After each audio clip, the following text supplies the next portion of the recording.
The man didn't knock.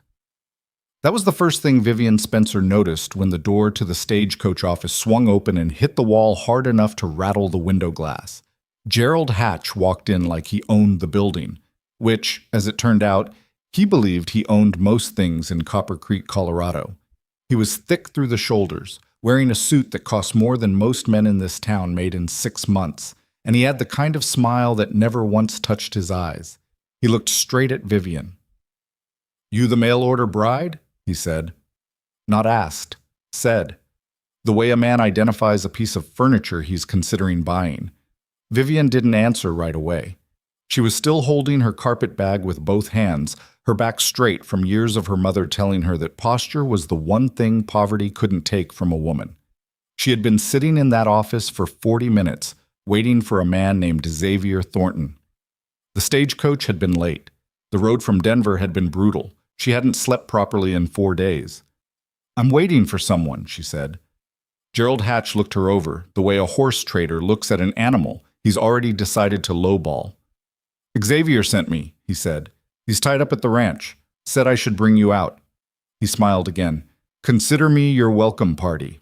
Vivien looked at the station clerk behind the counter, a thin older man who had gone very still the moment Gerald Hatch walked in. The clerk didn't meet her eyes. He found something extremely interesting to study on the surface of his desk. That told her everything she needed to know. "I'll wait," she said. "What?" If you're watching this story unfold and you haven't subscribed yet, this is your moment. Hit that subscribe button and the bell so you never miss what happens next. Because the stories we tell here don't go where you expect. And while you're at it, drop a like and leave a comment telling me what city or country you're watching from. I want to see how far this story has traveled. Now let's get back to Vivien. The afternoon light was turning orange by the time Xavier Thornton actually arrived. Vivien heard him before she saw him. Boots on the boardwalk outside, a quick stride. Not the lazy amble of a man who thought his time was more valuable than everyone else's. When the door opened the second time that day, it opened normally. Xavier Thornton knocked on the frame even though the door was already standing open, which struck Vivien as an oddly considerate thing to do. He was taller than she'd pictured from his letters. Broader, too, with dark hair that needed cutting, and the kind of permanent tan that came from years of working outdoors rather than watching other people work. He had a scar along his jaw, thin and old, and his hands, when he pulled off his hat, were calloused across every knuckle. He looked at her, and then he looked at Gerald Hatch, and something shifted in his expression. A tightening around the eyes, quick and controlled, like a man who has learned to keep his reactions private. "Gerald," he said. "Just keeping the lady company," Gerald said, spreading his hands wide. She seemed nervous sitting here alone. "She seems fine to me."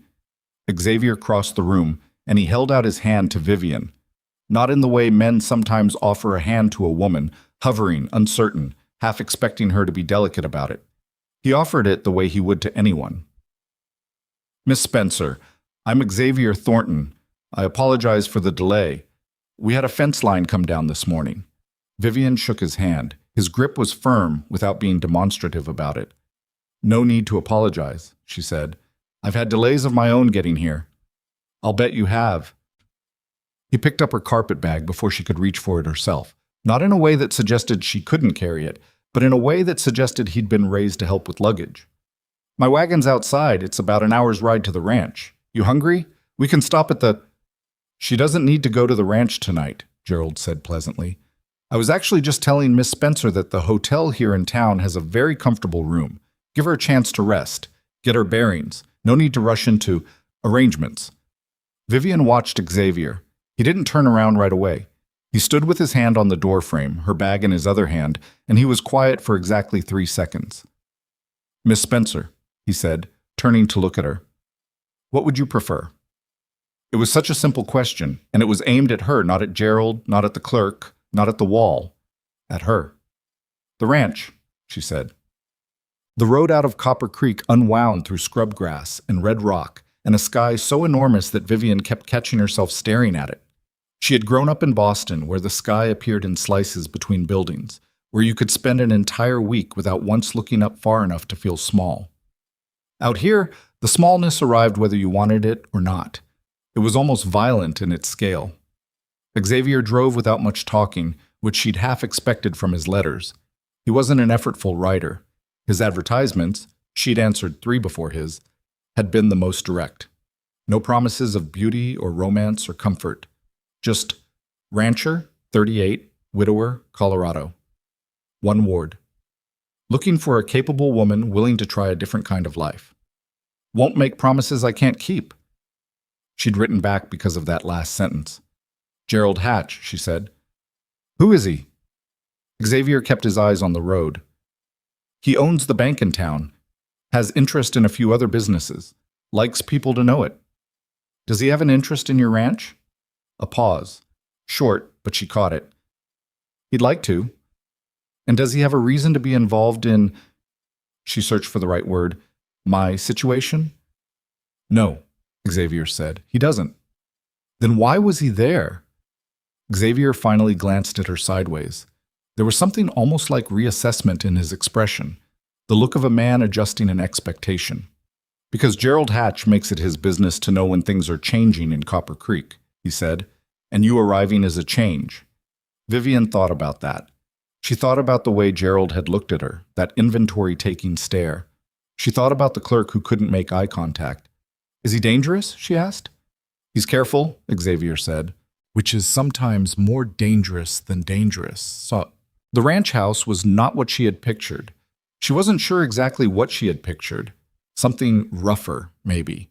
Something that announced its own hardship. But the house was solid and well kept. 2 stories of timber and stone, with a porch that ran the length of the front and a pair of rocking chairs that had clearly been used regularly enough to wear their own grooves in the boards. There was a kitchen garden along the south wall, a little ragged from the recent weather but clearly tended. Someone had planted lavender along the fence line, and it had survived. A boy appeared on the porch before the wagon even stopped. He was maybe 10 or 11, with Xavier's same dark coloring and none of Xavier's composure. He was practically vibrating. Is that her? He called down. That's rude, Xavier said mildly. Sorry, is that her, sir? Vivien laughed before she could stop herself. It came out surprised. A real laugh, not a polite one. She hadn't made that sound in a while, and it startled her a little. The boy grinned. He had a gap between his front teeth and a scrape across one cheekbone that was at least 2 days old. I'm Jake, he said, jumping off the porch entirely rather than using the steps. Mr. Thornton says I'm not supposed to ask you a lot of questions right away, but I have 17. Jake, Xavier said, I'm just telling her so she's prepared. Vivien climbed down from the wagon without waiting for help. Her legs were stiff from the ride, and she needed to move. She stood in the dirt yard and looked at Jake, who was examining her with the total lack of subtlety that only children and animals can manage without offense. 17 questions, she said. That's a lot. I've been saving them up for a week, he said seriously. Do you know how to make pie? The cook left in September, and Mr. Thornton's pies taste like boot leather. Jake, Xavier said, his voice carrying a note that suggested this was a well-worn path. It's true, and you know it. Vivien looked at Xavier over the boy's head. Xavier looked back at her, and she saw something there she hadn't expected. A helplessness that was almost fond. A man thoroughly outnumbered by a 10-year-old and choosing to lose gracefully.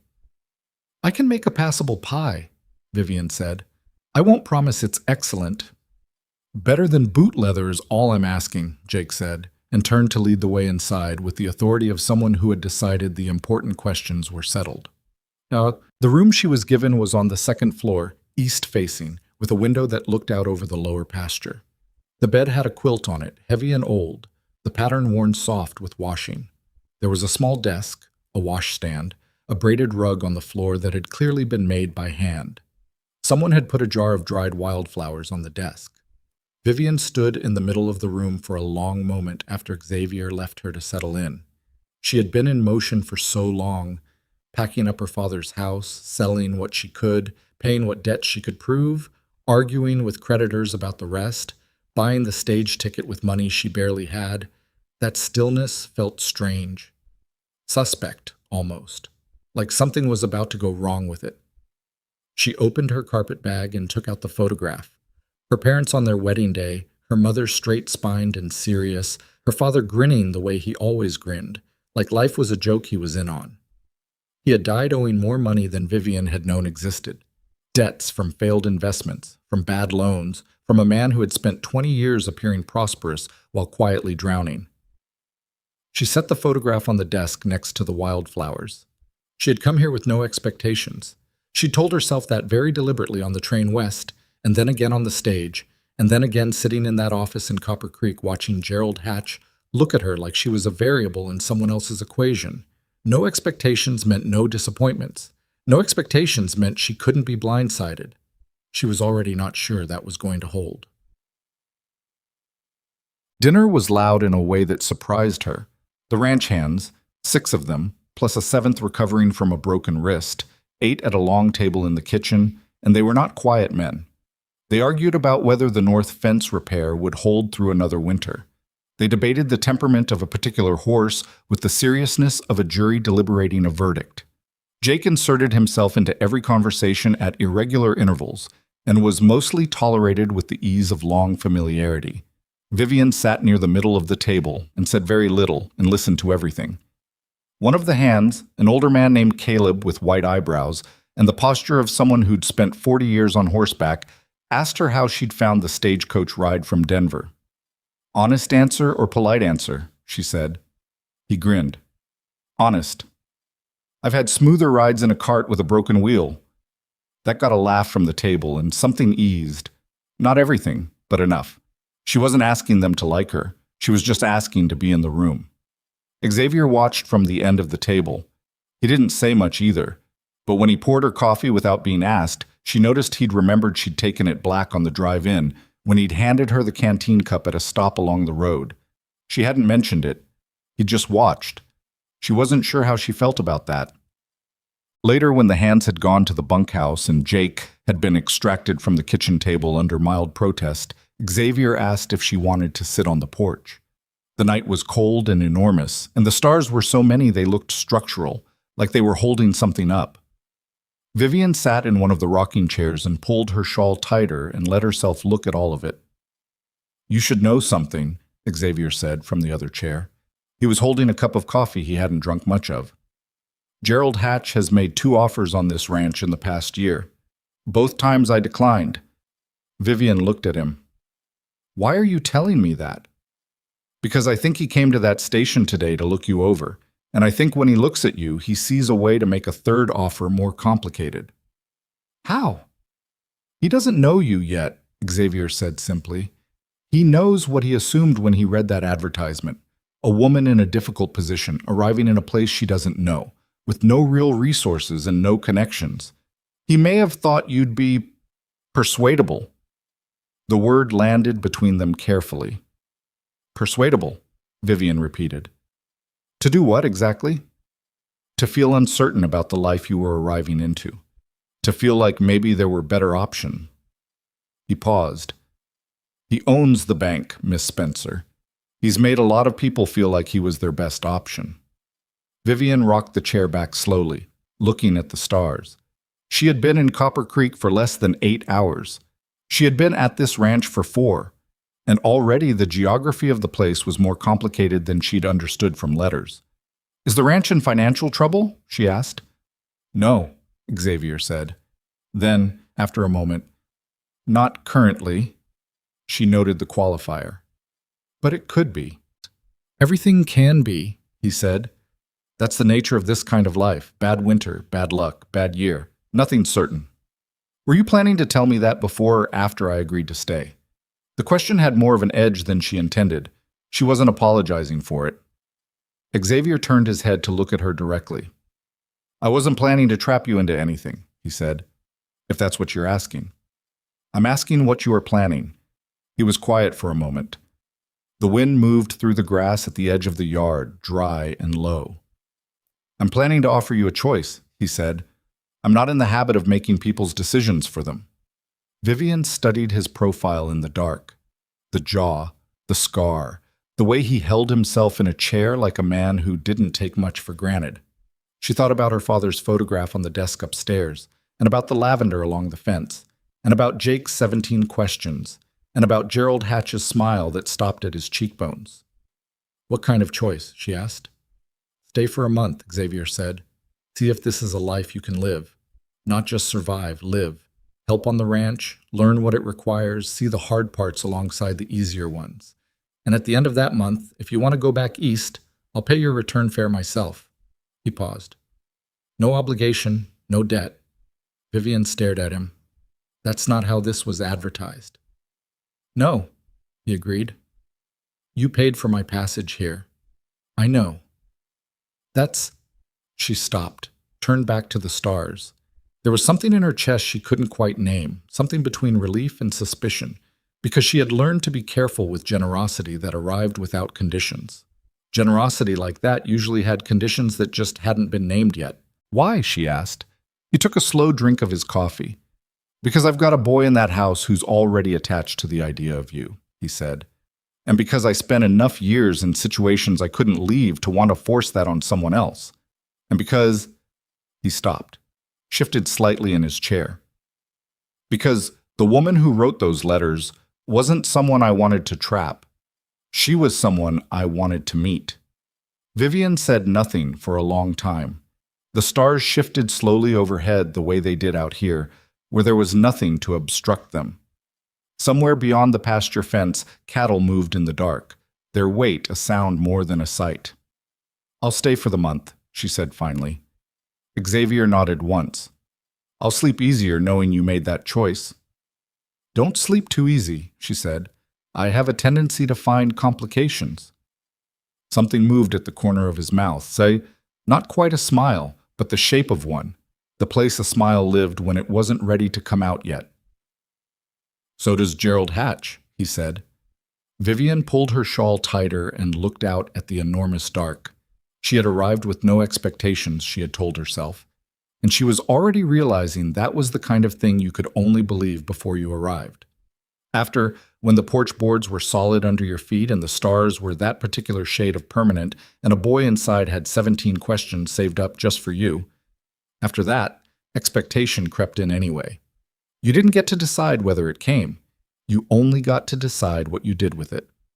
She was up before dawn the next morning, which surprised everyone, including herself. She wasn't entirely sure what pulled her awake. Maybe the unfamiliar silence, which was somehow louder than Boston's noise, full of wind and animal, and the particular creak of a house that was built to last rather than to impress.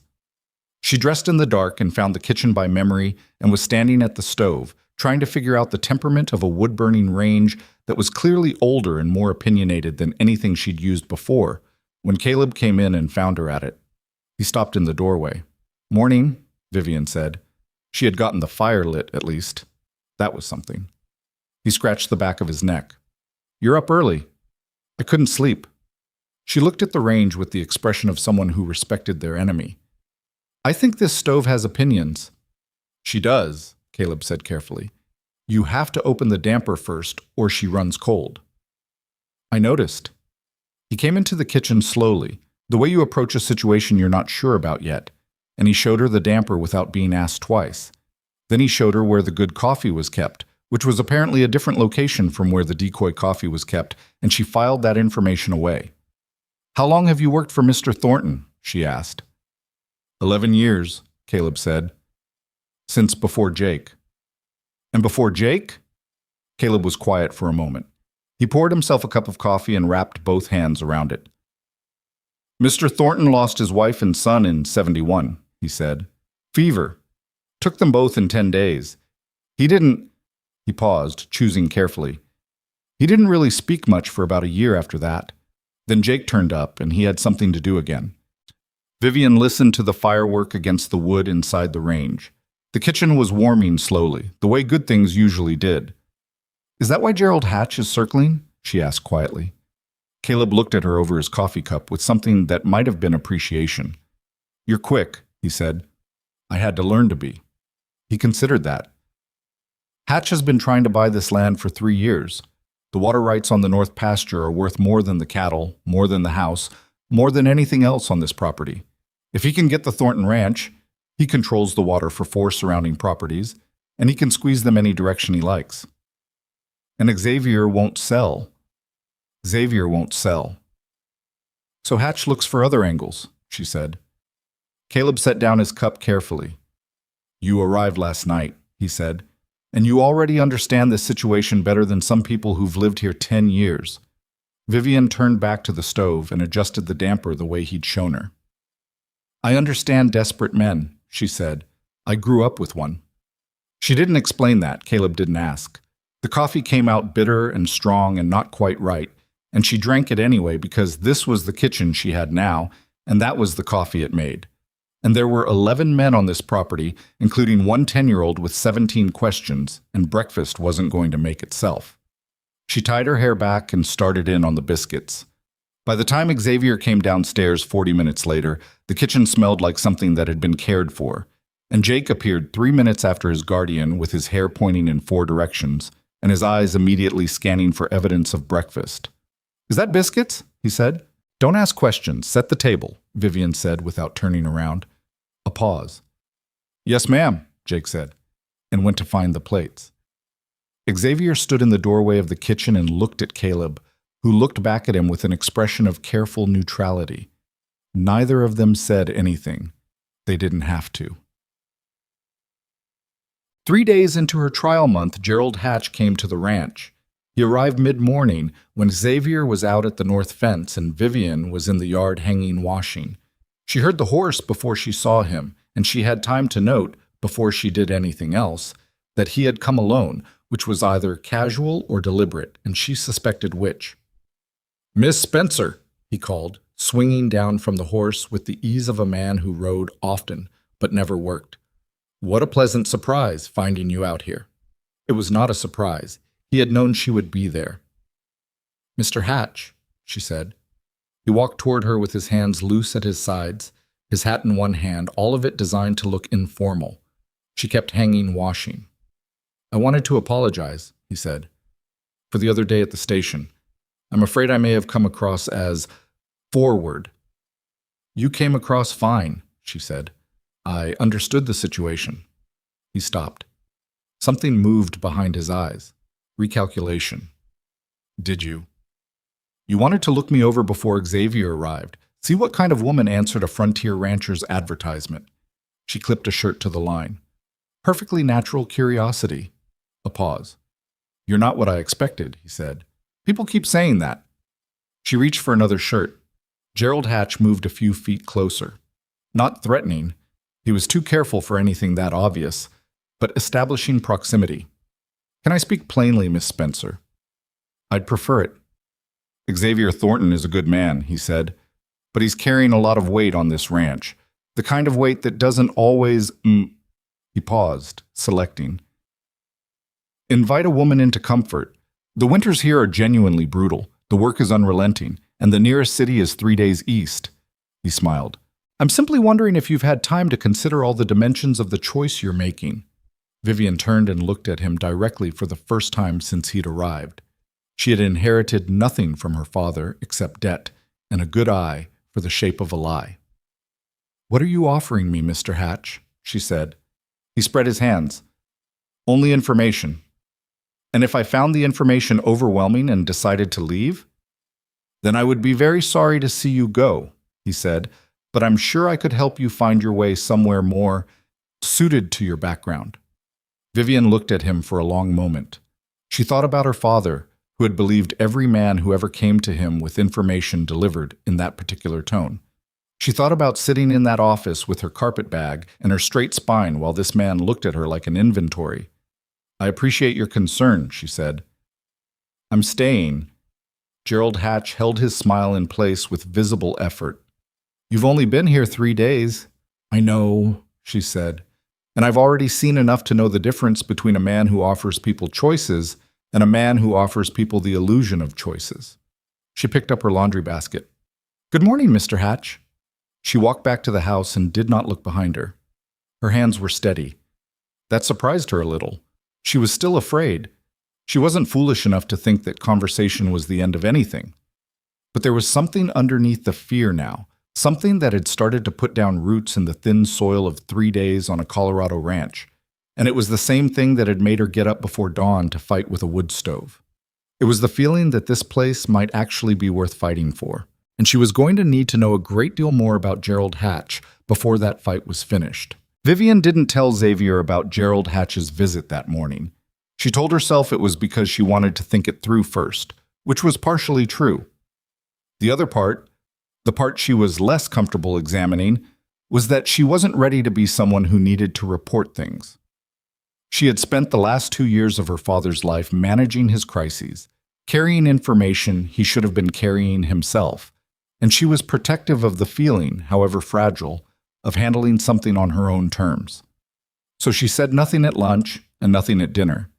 And it was only that evening when Xavier came in from the barn with his jaw set and mud on his boots and a look in his eyes that said someone had already told him that she realized she'd miscalculated. "Caleb saw him right in," Xavier said. He said it without preamble, the way he said most things. He was washing his hands at the kitchen pump, and he didn't look at her yet. "I know," Vivien said. "You didn't mention it. I was going to." "When?" She put down the dish she was drying. "When I'd decided what I thought about it." Xavier dried his hands and turned around. He wasn't angry, exactly. She was learning that anger in him didn't look like anger in most men. It was quieter, more internal, like a fire that burned low and even rather than hot and visible. "What did he say to you?" "He offered me information," she said, "about how hard the winters are, how isolated the ranch is, how unsuited I might find the life." "And?" "And I told him I was staying and walked back inside." She picked up the dish again. "My hands were shaking a little, but I don't think he saw it." Xavier was quiet for a moment. He pulled out a chair from the kitchen table and sat down in it heavily, the way a man sits when he's tired in his bones rather than just his muscles. "He'll try again," he said. "I know that too." "Vivien." He said her name carefully, like he was checking to see if it would hold weight. It was the first time he'd used it directly. "What he's doing, it's not about you. You understand that. He wants the water rights. He wants the whole ranch, but the water is the piece that ruins everyone else if he gets it." Xavier rubbed the back of his neck. "He's been careful so far. Nothing I can take to the county sheriff. Just pressure. Persistent pressure in places he thinks I'm soft." "And he thinks I'm a soft place," Vivien said. "He thought you were." Xavier looked at her steadily. "I'm not sure he thinks that anymore." She wasn't sure if that was a compliment or just an observation. With Xavier, it was sometimes hard to tell because he didn't dress things up. She had met men who dressed everything up, who wrapped every statement in layers of courtesy until you needed to excavate the actual meaning, and she found she didn't miss it. "Tell me about the water rights," she said, and sat down across from him. He looked mildly surprised. Then he told her. The North Pasture water came from a spring-fed creek that ran year-round, which in Colorado high country was not something you took for granted. 3 neighboring ranches, the Alvarez family to the east, Old Hendricks to the northwest, and a younger couple named Beaumont, who'd arrived 2 years ago, all had informal water agreements with Thornton Ranch dating back 15 years. Handshake agreements, most of them. The kind that worked fine when the man whose hand you'd shaken was still alive. "Are they written anywhere?" Vivien asked. "Partly," Xavier said. "My father wrote some of it down in a ledger, but it was never formalized, never filed with the county. And if Hatch got the land, he'd nullify them. He'd have the legal right to." Vivien looked at the table's surface. It was good wood, old and scarred and clearly original to the house. Someone had carved a small X into the corner of it, low down, half hidden. A child's work, from the rough look of it. She wondered if Xavier had done it as a boy, or if it predated him entirely. "What would it take to formalize them?" she asked. Xavier blinked. "What?" "The water agreements. If they were properly filed with the county, signed, witnessed, recorded, Hatch couldn't touch them even if he acquired the land." A pause. "You know about property law." My father went through 3 lawyers in 5 years, she said. I learned some things I didn't particularly want to learn. She looked up. Would the families agree to formalize? Alvarez, Hendricks, the Beaumonts? I'd have to ask. Then ask. Xavier stared at her across the table. The kitchen was quiet around them, the fire in the range burning down to its late evening murmur, the house making its small settling sounds. I've been dealing with Hatch for 3 years, he said slowly. I know. And in 3 years I never thought about formalizing the water agreements. You were thinking about the ranch, she said. I'm thinking about the edges of the ranch. Sometimes it's easier to see the edges when you're new. Something moved across Xavier's face. She couldn't quite name it. It wasn't gratitude, or not only that. It was something more complicated. The expression of a man who has been carrying something alone for a long time and has just, unexpectedly, been offered a second pair of hands. He didn't say anything else that night, but the next morning she heard him ride out early toward the Alvarez property. Jake found her in the kitchen garden 2 days later, where she was attempting to salvage what the early frost had left of the late-season vegetables. The lavender along the fence was fine. Lavender was stubborn, and she was coming to appreciate that quality in plants as much as in people. But the remaining squash had suffered, and she was trying to decide what could be saved and what needed to go. Can I help? Jake said. She looked at him. He was wearing his coat unbuttoned despite the cold, the way boys always did, as though temperature was something that applied to other people. You want to pull dead vegetables? I want to talk to you while you pull dead vegetables, he said. So technically, I'll help. She handed him a bucket. Start with anything that's gone to mush. He crouched down and started pulling, making a face at the first truly lost squash. Did Mr. Thornton tell you about the school? He asked. What school? There isn't one, Jake said. That's what I mean. Mrs. Porter used to teach the kids in town out of her parlor, but she moved to Denver in August, and nobody's taken it over, and there are 12 kids in Copper Creek who aren't learning anything. Vivien's hands paused on a vine. 12? Well, 14, including me and Rosie Alvarez, but we live too far out to walk to town anyway. She looked at the boy.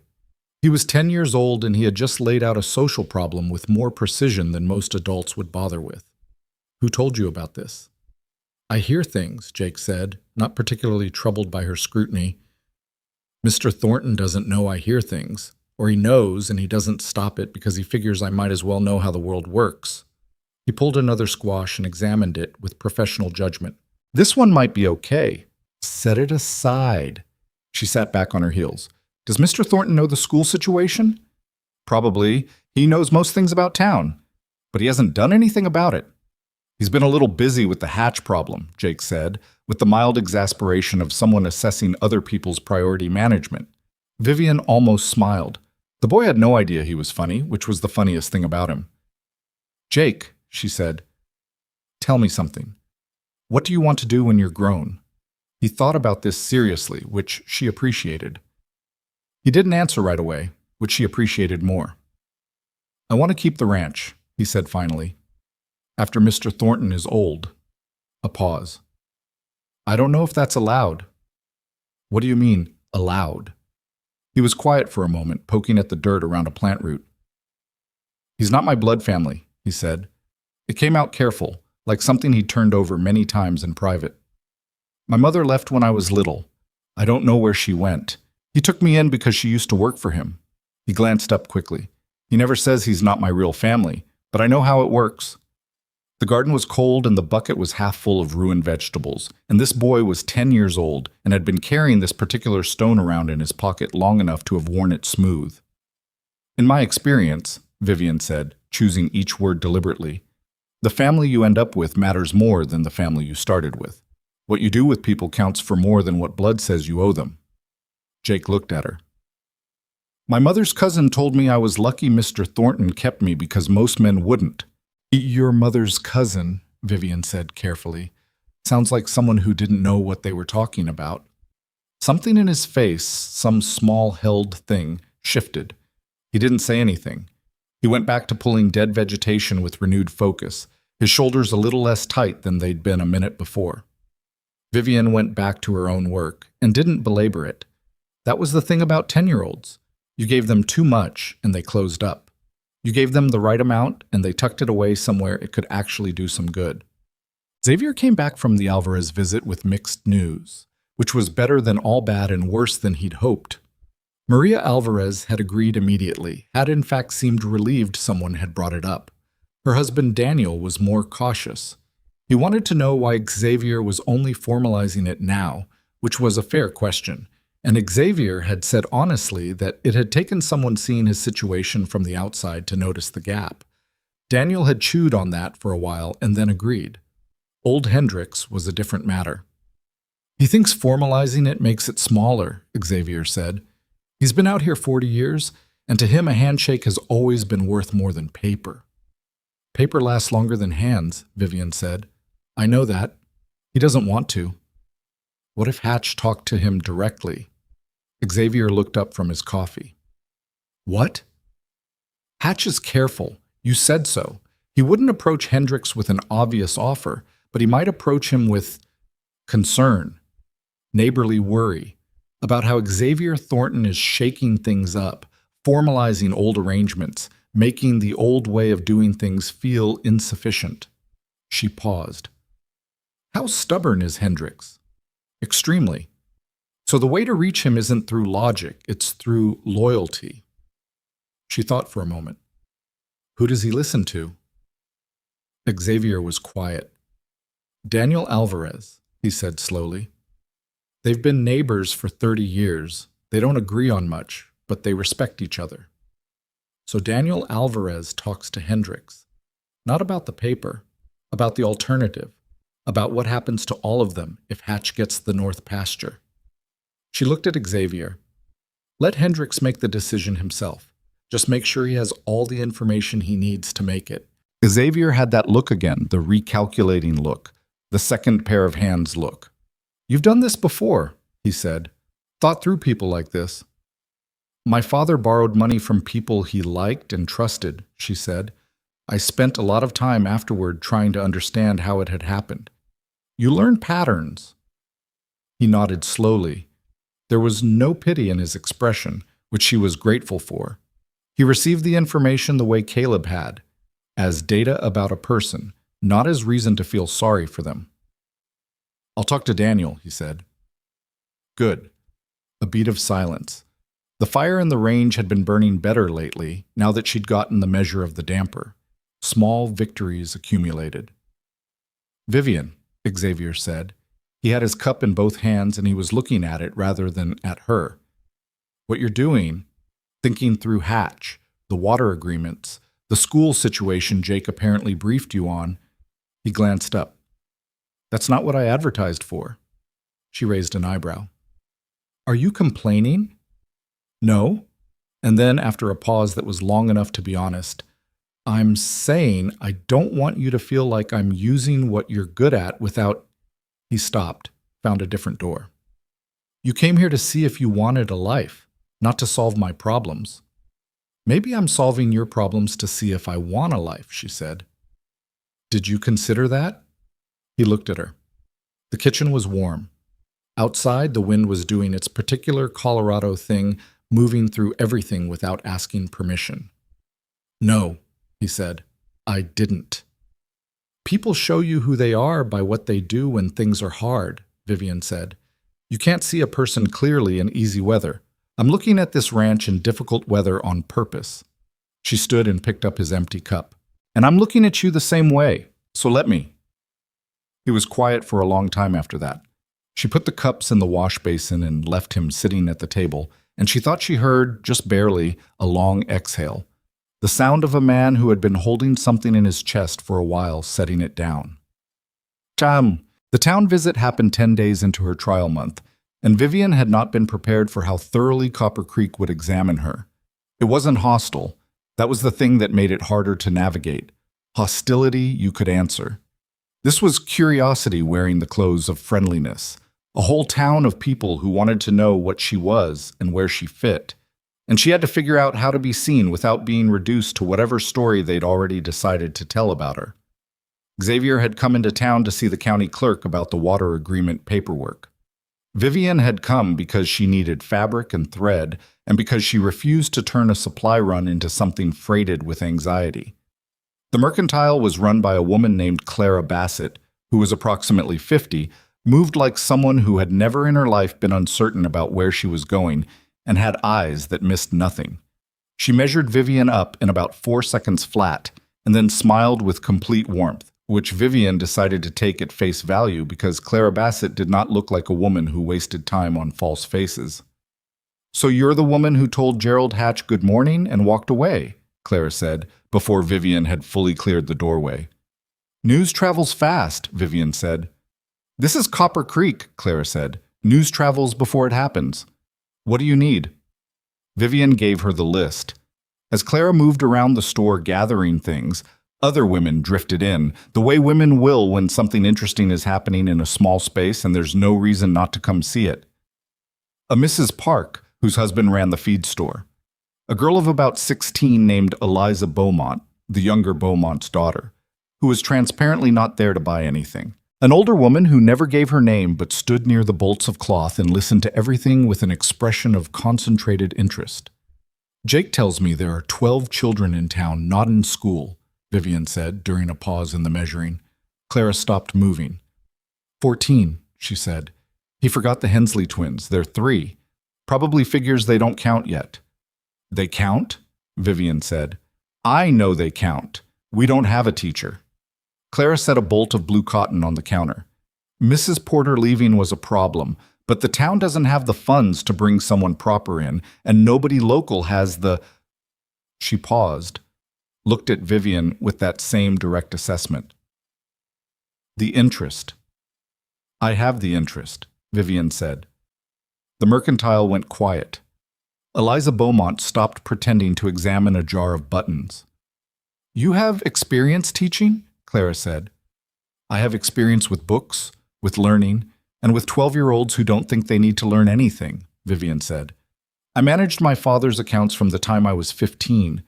I taught myself contract law out of necessity and accounting out of desperation. I read 4 languages, though 2 of them I read better than I speak." She met Clara's eyes. "And I'm not afraid of a room full of children." Clara looked at her for a long moment. "You just arrived. I'm aware. People here have been watching to see if you'll last a month." "I know."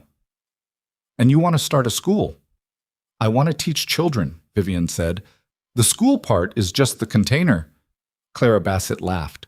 A real laugh, short and genuine, the kind that got away from a person before they decided whether to let it out. The unnamed older woman near the cloth bolt said, quietly but clearly, "About time."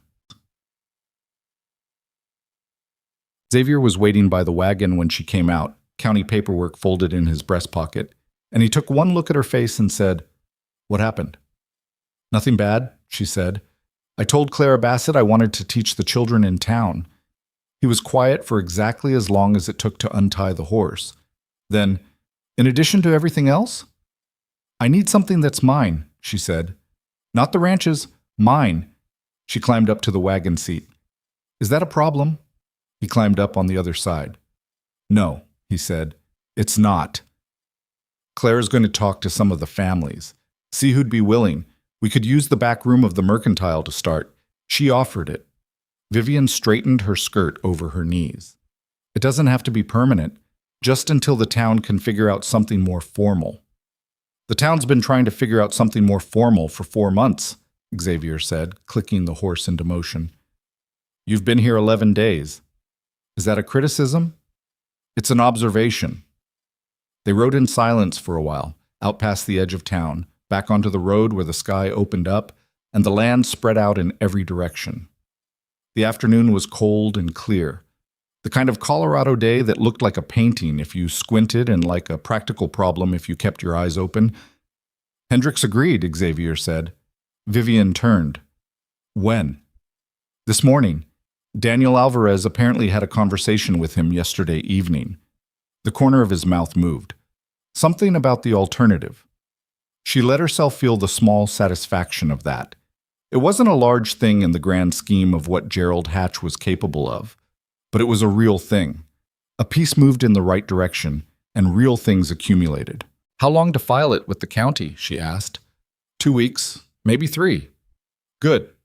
The wagon hit a rut, and she grabbed the side rail without thinking, and then didn't let go, because the road was uneven and there was no point pretending otherwise. Xavier didn't comment on it. He just shifted slightly on the seat so there was a bit more room on her side. It wasn't a large gesture. It probably wasn't even a conscious one.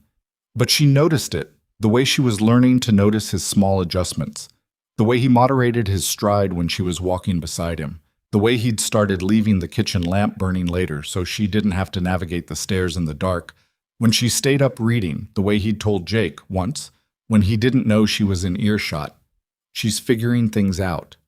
Give her room. She was figuring things out, and she was starting to understand that what she was figuring out was larger than whether she could survive a Colorado winter or win a standoff with Gerald Hatch or teach 14 children in the back room of a mercantile.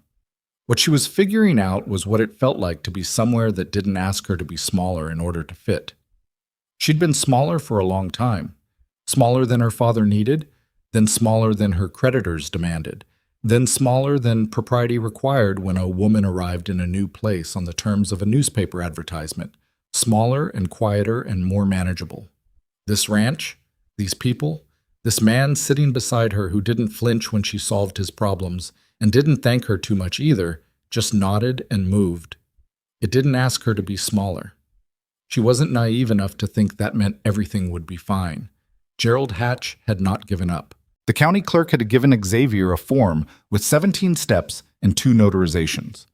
There were 14 children in town who needed more than a back room and good intentions, and she was still, technically, 11 days into a 1-month trial of a life she hadn't chosen under circumstances anyone would call ideal. But the wagon was moving, and the road was solid beneath its wheels, and the sky out here was the kind of sky that didn't apologize for being enormous. She kept her hand on the rail and watched the land go by and didn't let herself calculate the odds. The odds were not the point. The point was the next 11 days and what she did with them. When they came over the last rise and the Thornton ranch came into view below, the house, the barn, the fence lines running out in every direction, the thin line of smoke from the kitchen chimney, she felt something she hadn't felt in longer than she could properly account for. She felt like she was coming home. She didn't say it. It was too early and too fragile, and she'd learned not to name things until she was sure they'd hold. But it was there, quiet and stubborn as lavender in a frost, and she let it stay. The water agreement papers came back from the county clerk 17 days after Xavier first filed them, which was 3 days past the 2-week estimate, and 2 days after Vivien had stopped expecting them on any particular schedule and made her peace with the uncertainty. Xavier set them on the kitchen table without ceremony, 3 pages of formal language and official stamps, and Vivien read through every line while he poured coffee for both of them without being asked. The language was dense and repetitive the way legal documents always were, as though the words became more binding the more times you said them, but the substance was clear. The water rights from the North Pasture Spring were formally recorded as shared access in perpetuity with the Alvarez property, the Hendricks property, and the Beaumont claim. Signed, witnessed, filed. Hatch will find out today, Xavier said, sitting down across from her. He probably already knows, Vivien said. She set the papers down. How quickly does news travel from the county clerk's office? In this county, the clerk's wife has a sister who works at the hotel. Gerald has lunch at the hotel 3 times a week. Xavier wrapped both hands around his cup. So, about as fast as sound. Vivien thought about that.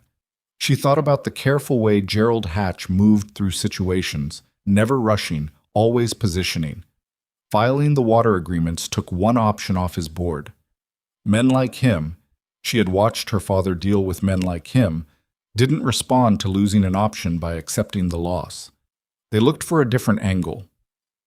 He'll come at you another way, she said. I know. He'll come at you through something you haven't protected yet. Xavier looked at her steadily. Any idea what that is? She was quiet for a moment. She'd been turning this over for days, ever since the trip to town, ever since Clara Bassett's careful accounting of who owned what and who owed whom in Copper Creek. The mortgage, she said. Does the ranch carry one? A silence. Small one. against the South Acres. My father took it out in '68 for new equipment. Through Hatch's bank. Xavier's expression didn't change, but something went still behind his eyes. Through First Copper Creek Bank, yes. Which Hatch owns. He bought it 4 years ago. Vivien set her coffee cup down slowly. Xavier, how much is left on that mortgage? He told her the number. It was not enormous, but it was not nothing, and the thing about a mortgage held by a man who wanted your land was that the number itself mattered less than who was holding it. You can't call it early, Xavier said. The terms don't allow. Terms get reinterpreted, she said, especially by men who own the institution doing the interpreting. Has there ever been a late payment? A pause. Once. 3 years ago, bad cattle season. Did he do anything about it? He sent a letter, Xavier said. Formal notice, which was within his rights. He set his own cup down. I paid within the week. He kept the letter? I assume so. He kept the letter, Vivien said, more to herself than to him. She was thinking about her father's creditors, about the way they collected every small irregularity like birds collecting string, not because any one piece meant anything, but because enough pieces together could mean whatever they decided they meant. He's been building a file on you for years. Every late delivery, every hard season, every time anything on this ranch looked less than entirely solid. He won't use any of it unless he has to. But he has it. Xavier was looking at her with an expression she'd seen on his face before, the recalculating look. But there was something else in it tonight, something that wasn't entirely comfortable to be the recipient of. How do you know this? He said, not accusatory, genuinely asking. My father's estate, she said. When he died, 3 different creditors came to me with files, documentation of every irregularity going back years. Each of them had been waiting for the moment when using it would benefit them most. She looked at the water agreement papers on the table. I spent 8 months working through those files. I know what they look like. And I know what it means when a man as careful as Gerald Hatch decides to play a long game. Xavier said nothing for a moment. Outside, the wind had picked up. It did that in the evenings now, carrying the leading edge of what the older ranch hands said was going to be an early and ugly winter. Caleb had said it twice in the past week, and Caleb was not a man who said things twice unless he meant them. What do we do about the mortgage? Xavier said. Pay it off, she said simply. I don't have, not all at once, but accelerate the payments. Make it harder to find a foothold. She traced a finger along the edge of the water agreement papers. And I want to look at the loan terms myself, if you'll let me. I want to see exactly what Hatch can and can't do with them. Xavier studied her across the table. The kitchen lamp was burning between them, and outside the wind pushed at the window glass, and somewhere in the house, Jake was doing what he called studying and what mostly sounded like moving furniture. You keep doing that, Xavier said. Doing what? Seeing the thing I haven't protected yet. He wasn't complaining. If anything, there was a kind of rough wonder in his voice, the way a man sounds when something keeps surprising him despite his best efforts to expect it. Before you got here, I was spending all my energy on the obvious threat, Hatch at the front door. I never thought much about the back one. You were managing a ranch, she said. 1,200 acres, 6 hands, a boy, a wood-burning range with opinions. You don't have unlimited attention. Neither do you. No, she agreed, but I came in fresh. I'm not tired of this fight yet. He looked at her for a long moment. Are you going to get tired of it? The question was simple, but it wasn't simple. She understood what he was actually asking, which was whether she was going to stay. Not for the month, not for the practical experiment of a trial life, but actually stay. Whether the thing that had been growing between them through weeks of early mornings and difficult problems and evenings on the porch, and Jake's ongoing series of questions was going to be allowed to become what it was clearly becoming. She wasn't ready to answer that question directly. She knew that, and she thought he knew it too. Ask me again when winter's over, she said. He nodded. He didn't push, and she was grateful for it. And she was also, she could admit this to herself in the privacy of her own thoughts, a little undone by the not pushing, because she was not accustomed to men who gave her room. But the first school session happened 4 days later, in the back room of Clara Bassett's Mercantile, on a Tuesday morning when the sky was a low gray ceiling and the temperature had dropped 12 degrees overnight. 9 children came. Not 14. One family had decided they weren't interested. 2 of the older children had been kept back for ranch work, and the Hensley twins were 3 years old, and their mother had ultimately agreed with Jake's original assessment. But 9 came, ranging from Jake and a girl named Rosa Alvarez, who were both 10, to a solemn 7-year-old named Thomas, who arrived holding a tin cup of cold coffee someone had apparently given him as breakfast. Vivien looked at the 9 of them arranged on assorted chairs and crates, and one wooden crate turned upside down, and she thought, "This is what I have. Work with it." "My name is Miss Spencer," she said. "I'm going to ask each of you one question, and you're going to answer it honestly. The question is, what's one thing you want to know that nobody's taught you yet?" A pause. 9 children looked at her with varying degrees of wariness. Rosa Alvarez, who had her father's careful eyes and her mother's directness, said, "How do banks work? My father says the bank is trying to take our water, and I want to understand why." Vivien did not look at Jake, who was very carefully not looking at her. "That," she said, "is an excellent question, and we'll get to it. What else?" Thomas, the solemn 7-year-old, raised his hand with great formality. "How do stars stay up?" A boy named Will, who was 9 and missing a front tooth, said, "How do you write a letter that makes someone do what you want?" Vivien almost laughed. She kept her face professional. "Also an excellent question. Anyone else?" Jake, who had been quiet with the elaborate casualness of someone performing not caring, finally said, "I want to know how to read a legal document. The real kind. Not just words, but what they mean." The room was quiet for a second. "All right," Vivien said. "We have our curriculum." She walked home that afternoon with mud on her boots and chalk dust on her sleeve, and the particular bone tiredness of having been genuinely useful for 3 hours, which was a different kind of tired than any other kind. Xavier was in the yard when she came through the gate, conferring with Caleb over something near the barn, and he looked up when he heard her come in. He took one look at her face and said, "Good day?"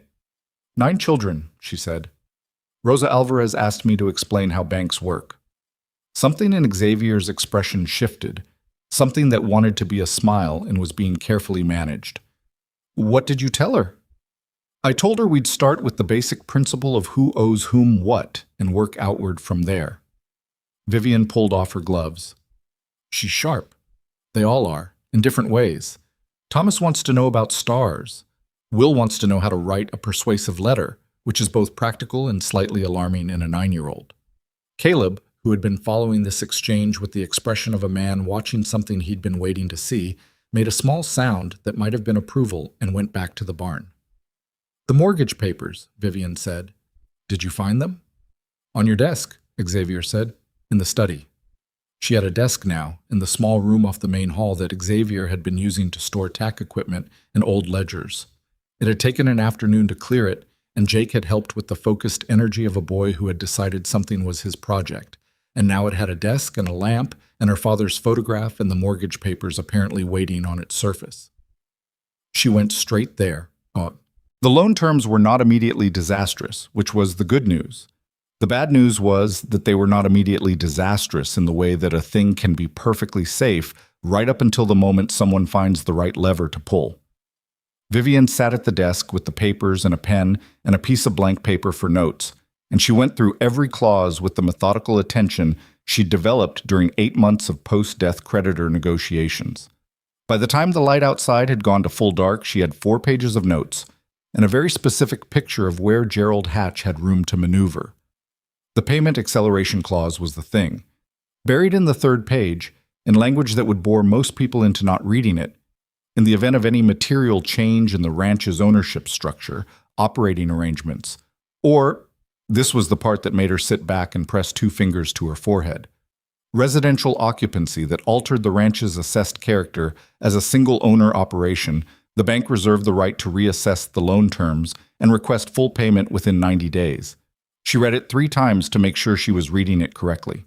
Then she took her notes to the kitchen table where Xavier was reading by the lamp, and she set them in front of him, and she pointed. He read it. He read it again. "He put that in when I took the loan out," Xavier said slowly. Or it was already in the standard bank language and he knew it was there, Vivien said.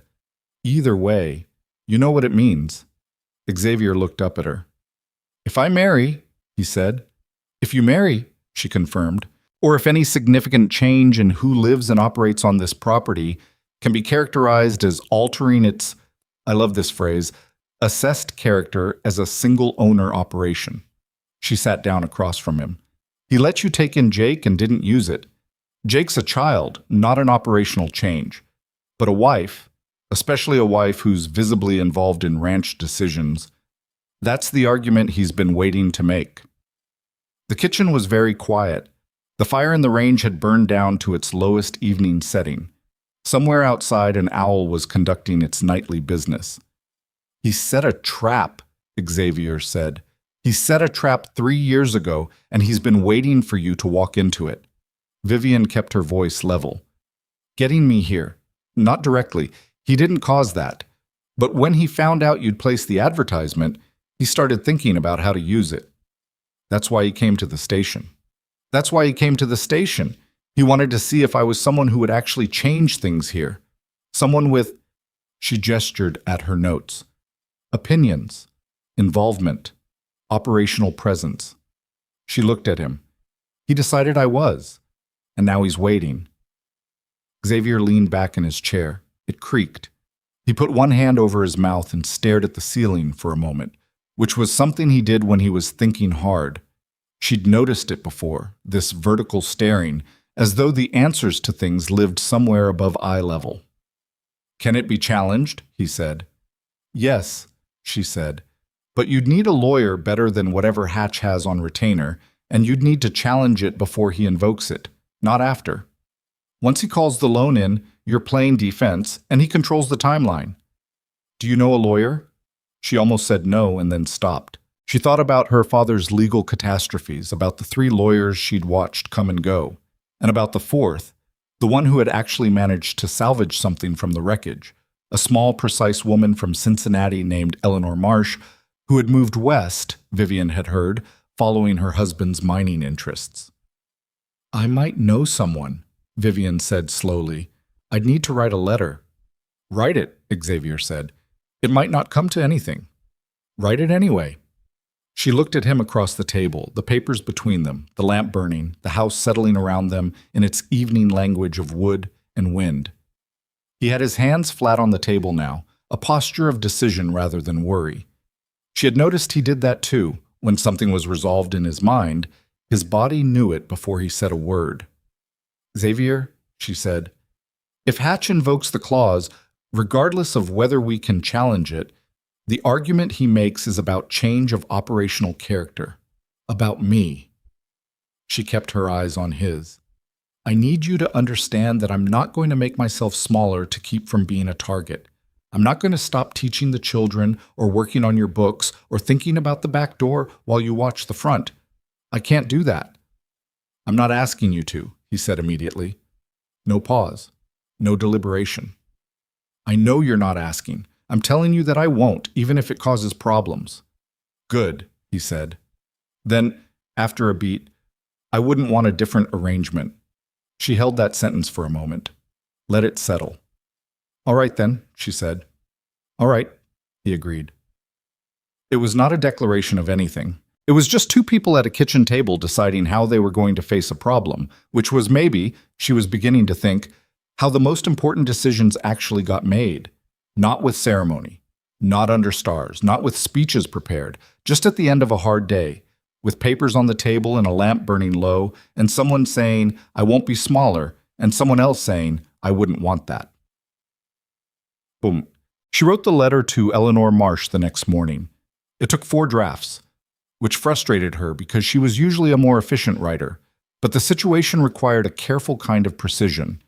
She needed to explain enough that Eleanor would understand the legal question without explaining so much that the letter became a document that could be misread if it landed in the wrong hands. She explained the mortgage clause, the bank ownership, the ranch situation in broad terms, and she asked whether Eleanor was practicing in Colorado and whether she'd be willing to consult. She addressed it, sealed it, and gave it to Jake to take to the postal office when he rode into town with Caleb that afternoon. Jake, who had been vibrating slightly with the effort of not asking questions, finally said, "Is it about the hatch problem?" "It might be part of the solution to the hatch problem," Vivien said. He considered this. "Are we going to win?" "I don't know yet." "But you have a plan." "I have the beginning of a plan. Plans require more pieces than I currently have." Jake absorbed this with the gravity of someone who had decided to take the adult version of a situation seriously. "What pieces are missing?" "Information," she said. "About what exactly Hatch owns, not just the bank, all of it. There may be other people he's done this to, other properties where he's used similar mortgage language to pressure owners. If there's a pattern, it changes the legal argument." Jake was quiet for a moment. Then, "Rosa Alvarez's father has been fighting with the bank for 2 years about their equipment loan." Vivien turned and looked at him fully. "Say that again." "Daniel Alvarez," Jake said carefully. "He borrowed from First Copper Creek Bank in 1872 for a new plow and some cattle. He told Mr. Thornton once that the bank keeps finding ways to say he owes more than he thought he did. He's been paying and paying, but the number doesn't go down the way it should." Vivien was already moving toward the study. "Tell Caleb to wait before he leaves," she said. "I need to add something to that letter." The response from Eleanor Marsh arrived 16 days later, which was fast. Fast enough that Vivien suspected Eleanor had responded within a day or two of receiving the letter and had used the fastest available post. The letter was 4 pages long and written in the small, precise hand of someone who thought in complete paragraphs. Eleanor was practicing in Denver. She had heard of Gerald Hatch. She had in fact represented a mining claim holder 3 years ago in a dispute with First Copper Creek Bank over, and here Vivien read the line twice, an unusually broad residency and operational change clause in a standard property loan. They had lost that case. But Eleanor Marsh had kept the documentation, and she had since found 2 similar clauses in 2 other First Copper Creek Bank loans, both involving properties Gerald Hatch had subsequently acquired, both following the same sequence: clause inserted, trigger created, pressure applied, acquisition completed. Eleanor Marsh wrote, "This represents a pattern that may be actionable not merely as a contract dispute, but as predatory lending practice. If you can document additional instances, particularly ones involving parties who are still on their properties and willing to testify, I believe there is a case worth making. Come to Denver or send what you have. This requires more than a letter." Vivien read it twice. Then she put on her coat and walked out to the barn where Xavier was working, and she handed him the letter without saying anything. He read it. His jaw tightened once, controlled, and then he read it again. "He's done it before," Xavier said. "At least twice that Eleanor knows of. Maybe more." "The mining claim." "Lost. But Eleanor kept the paperwork." Vivien leaned against the barn wall. "She wants us to document additional cases. Daniel Alvarez's equipment loan. Anyone else Hatch has pressured through the bank." She paused. "This isn't just about defending Thornton Ranch anymore. This is about every property on this end of the county that's ever borrowed from that bank." Xavier folded the letter slowly. He had a particular stillness when something landed fully, a quality of becoming more rather than less present, as though the gravity of a thing made him denser. "You started with a water agreement," he said finally. "I started with what I could see," she said. The picture kept getting larger. He looked at her with an expression she couldn't entirely decode, something beyond the recalculation, beyond the gratitude, past the things she'd thought she understood about how he processed information. It was a look that took her in as a complete thing, not as an element of his situation. "Vivien," he said, "I need to say something." Her chest did something she didn't entirely have language for. "All right." "When I placed that advertisement," he said, "I was looking for something practical, someone who could manage a house and be decent to Jake and handle the isolation." He turned the letter over in his hands without looking at it. "I didn't place it hoping for this." "I know," she said, "but this is what arrived." He finally looked up. "You arrived, and I don't know how to tell you what that's meant to this ranch, and to Jake, and to—" He stopped, took a different run at it. "I'm not good at this kind of talking." "I know that too," she said quietly.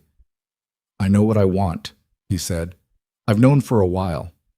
I just don't want to say it in a way that makes you feel like I'm calling in a debt. Like you staying is something you owe me. She looked at him for a long time. The barn was dim around them, dust and straw and the warm breathing presence of horses. And outside the wind was doing its thing again, low and constant and indifferent to what people decided. You have never once made me feel like I owe you anything, she said. Whatever I've done here, I've done because I wanted to, because this place is worth doing things for. She paused. You're worth doing things for. He was quiet. The horse nearest them moved and settled. I want you to stay, he said. Not because you're useful, though you are. Not because Jake is already completely attached to you, though he is. Because I want to know what the next 10 years look like with you in them. The next 20. He looked at her steadily. That's all I've got. I know it's not elegant. I don't need elegant, Vivien said. Is that a yes? She thought about the woman who had arrived in Copper Creek with a carpet bag and a photograph and the very deliberate strategy of no expectations. She thought about everything that strategy had failed to protect her from. The lavender along the fence, the 17 questions, the kitchen lamp left burning, the look on a 10-year-old boy's face when she told him family was what you built rather than what you were given. That's a yes, she said. He reached out and took her hand, just that, took it and held it without any further production. And they stood in the barn in the gray Colorado afternoon with Eleanor Marsh's letter folded between them and Gerald Hatch's unfinished business somewhere on the horizon. And neither of them said anything else for a while because there was nothing else that needed saying. The hard part was still ahead. She knew that. The pattern they were building against Hatch would take months to document, would require Daniel Alvarez and possibly Hendricks and possibly others to trust that the fight was worth having, would require Eleanor Marsh and her careful files and a legal system that did not always favor the people it was supposed to protect. But the hard part had been ahead since the moment she walked into that station office, and Gerald Hatch looked at her like a variable in someone else's equation. She had been walking toward it one day at a time, and she had not broken yet. She did not intend to start now. She closed her fingers around Xavier's hand and held on. They married on a Thursday, which was practical rather than romantic, because Thursday was the day the circuit judge came through Copper Creek, and there was no point waiting another week for a ceremony that neither of them needed to be elaborate. Clara Bassett closed the mercantile for 2 hours. Caleb wore a clean shirt that had clearly been ironed with serious intent. Jake had combed his hair into a configuration that lasted approximately 12 minutes before reasserting its natural position, and he stood beside Xavier with the solemn dignity of someone who understood the weight of the occasion, even if he couldn't have articulated exactly what that weight was made of. Daniel and Maria Alvarez came. Old Hendricks came, which surprised Xavier and didn't surprise Vivien at all, because she'd been talking to Hendricks for 3 weeks about his late wife's herb garden, and she understood by now that underneath the stubbornness was a man who was sentimental about the right things. The Beaumonts came with their daughter Eliza, who cried, which made Thomas, the solemn 7-year-old from the school sessions, look at her with profound 7-year-old bafflement.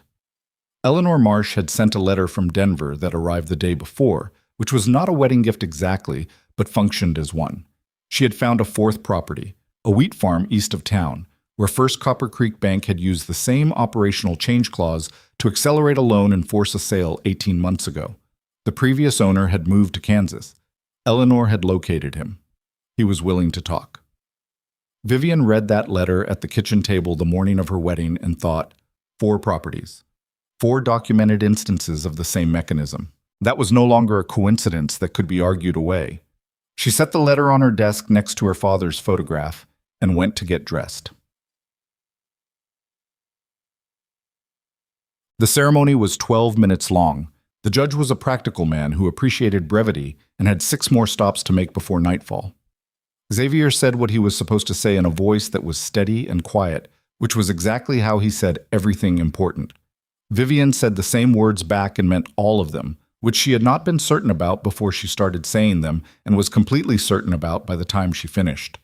Jake shook Xavier's hand afterward with tremendous seriousness, and then, apparently deciding that was insufficient, hugged him, fast and slightly awkward, the way boys that age hug when they've decided something is worth the vulnerability.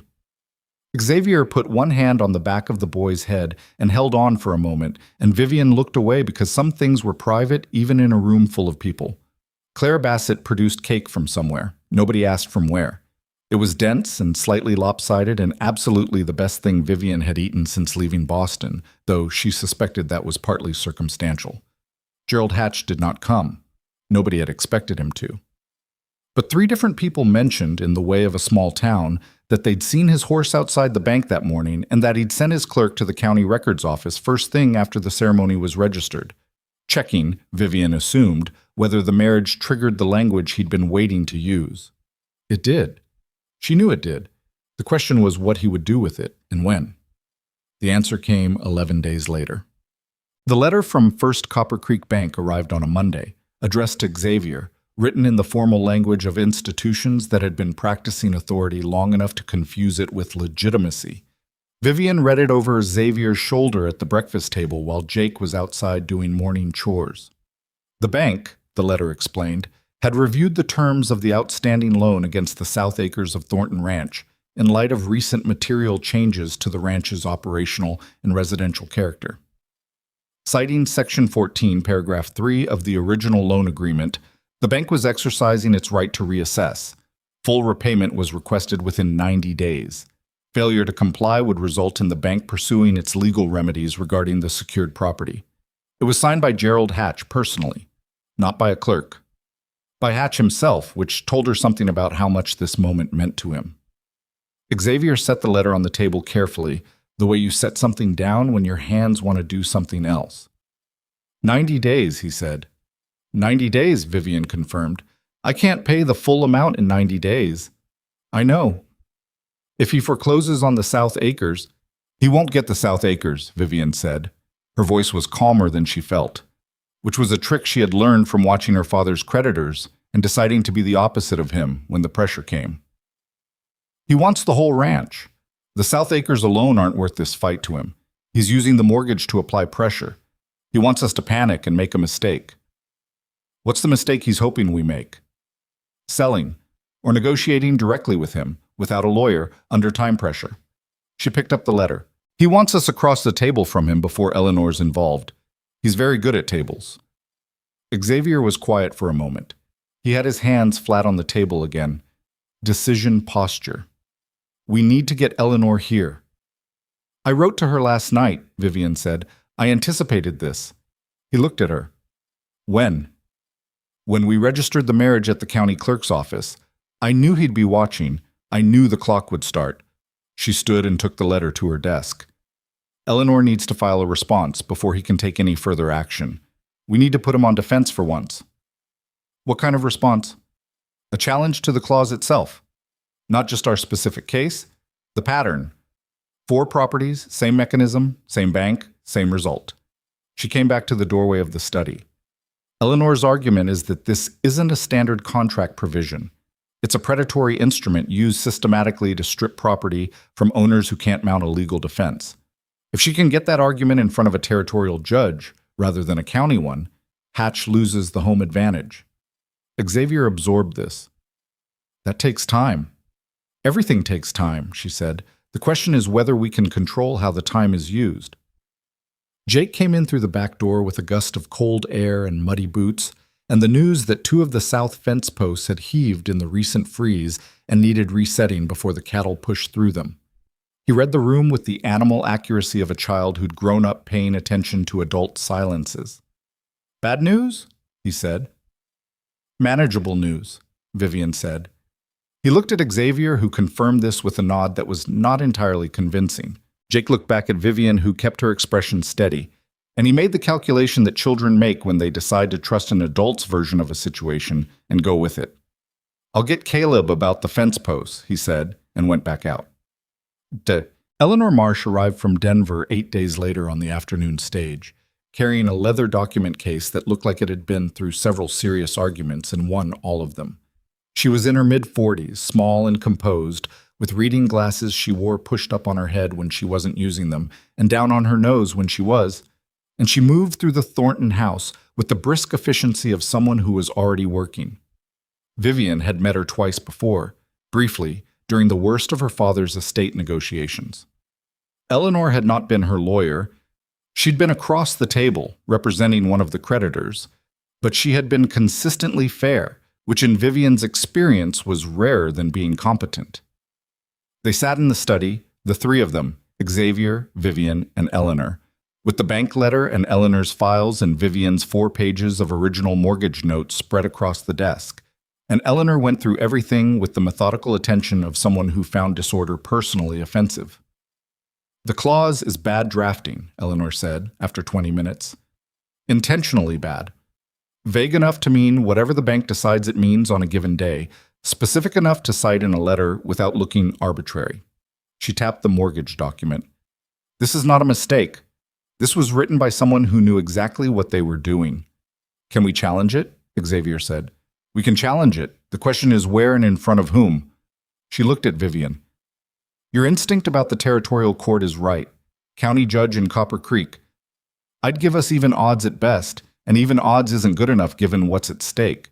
Territorial level where the pattern argument carries more weight and Hatch has less personal influence. I like our position better." "How do we get it to territorial level?" Vivien asked. "We need to demonstrate that this isn't a single contract dispute. We need the wheat farmer from Kansas. What's his name?" "Orville Pratt," Vivien said. "Eleanor's letter said he's willing to testify. I've spoken to him by post. He's angry enough to travel, which is what we need." Eleanor made a note. "We need Alvarez's documentation on the equipment loan, and I want to look at any other First Copper Creek Bank loan documents I can get my hands on. If the clause appears in standard form, if it's in every loan the bank issues, that's one thing. If it only appears in loans to property owners with valuable assets Hatch wants, that's a different thing entirely." "How do we get other loan documents?" Xavier said. "We ask," Eleanor said. "There are 6 other significant property loans through that bank in this county. I'll need you to talk to those owners. Some of them may not even know the clause is in their documents. Some of them may not have read that far." She looked at both of them over her glasses. "It's uncomfortable work. These are your neighbors. Some of them may be frightened. Some of them may not want to make an enemy of the bank." "They already have an enemy," Vivien said. "They just don't know it yet." Eleanor nodded once. "That's exactly how you'll need to explain it to them." The next 3 weeks were the hardest of Vivien's time in Colorado, harder than learning the wood stove, harder than facing Gerald Hatch in the yard, harder in some ways than the whole weight of her father's debts, because this was not her problem alone, and that made it more complicated rather than less. She and Xavier split the neighbor visits between them. Xavier went to the properties where his name opened doors. Old relationships, decades of shared fence lines and cattle drives, and the particular trust that came from having weathered the same hard seasons together. Vivien went to Clara Bassett, who went to the families she'd known for years, who talked to people Vivien had never met, and the information came back in pieces and fragments. Yes, the Kellerman farm had that clause. Right there in Section 14. The Weston brothers had a loan from 3 years ago and had never read past the first page. Miriam Cole, widowed the previous spring, had received a bank letter in August that she'd never fully understood and had been quietly worrying about ever since. Miriam Cole was the one that stayed with Vivien. She was in her 60s, living alone on a 40-acre property her husband had built, and she received Vivien at her kitchen table with the particular pride of a woman who had decided not to appear frightened even when she was. The bank letter was in a drawer in the kitchen, folded and refolded along its creases until it was soft as cloth. "I didn't know who to talk to," Miriam said. She said it simply, without apology. "My husband always handled the bank. I know how to run this property. I don't know how to fight a letter." "You don't have to know how to fight it," Vivien said. "That's what Eleanor is for. I need to know if you'd be willing to let Eleanor look at your loan documents. And if it comes to it, if we build a case and take it to court, whether you'd be willing to stand with us." Miriam looked at the letter on the table between them. "If I stand with you and you lose, then you're no worse off than you are now," Vivien said honestly. "Hatch already has the mechanism to come at you. He just hasn't pulled it yet. Waiting doesn't make you safer. It just gives him control of the timing." Miriam was quiet for a long moment. The kitchen was small and warm, and there was a cat on the windowsill and a photograph on the wall of a man who was probably her husband and a younger version of Miriam herself, both of them squinting into bright sunlight. "My husband built this place with lumber he cut himself," Miriam said. "Every fence post, every board." "I know," Vivien said. "Gerald Hatch was not here for any of that." "No," Vivien said. "He wasn't." Miriam folded her hands on the table. "When do you need my loan documents?" By the end of the 3 weeks, Eleanor had 8 loan documents in addition to the Thornton mortgage. And the clause appeared in 6 of them. And the 6 properties where it appeared had one thing in common that the other 2 didn't. They were all on the water supply side of Copper Creek's valley. Every property Hatch had ceded with that clause sat on land where the water table was high, where a creek ran through or adjacent, where the value of the land itself was less than the value of the water rights embedded in it. Eleanor laid this out on the dining room table one evening with the papers arranged in a pattern that made the picture visible, and Xavier stood looking at it for a long time without speaking. "It's not about any individual ranch," he said finally. "It never was," Eleanor said. "He's been mapping the water supply for this entire valley for years. Every property with that clause is a piece of a larger acquisition. When he has enough of them, he controls where the water goes and who gets it, and at what price." She took off her glasses. "The Thornton North pasture is the anchor. It's the source. Everything else is downstream, literally and legally." "How does the predatory lending argument change this?" Vivien asked. "If we can demonstrate that the clause was inserted systematically into loans to property owners Hatch specifically selected based on water access, not based on creditworthiness, not based on standard lending criteria, but based on what he wanted to eventually own, then we're not talking about a contract dispute anymore." Eleanor picked up the Thornton mortgage. "We're talking about a coordinated scheme to defraud property owners using banking instruments. That's a different category of wrong. The territorial court has jurisdiction over banking fraud. County courts don't." The room was quiet. Outside, the first real winter snow had started earlier that afternoon. Not a storm yet, but the beginning of one. The sky the particular yellow-gray that Caleb had been predicting for 2 weeks.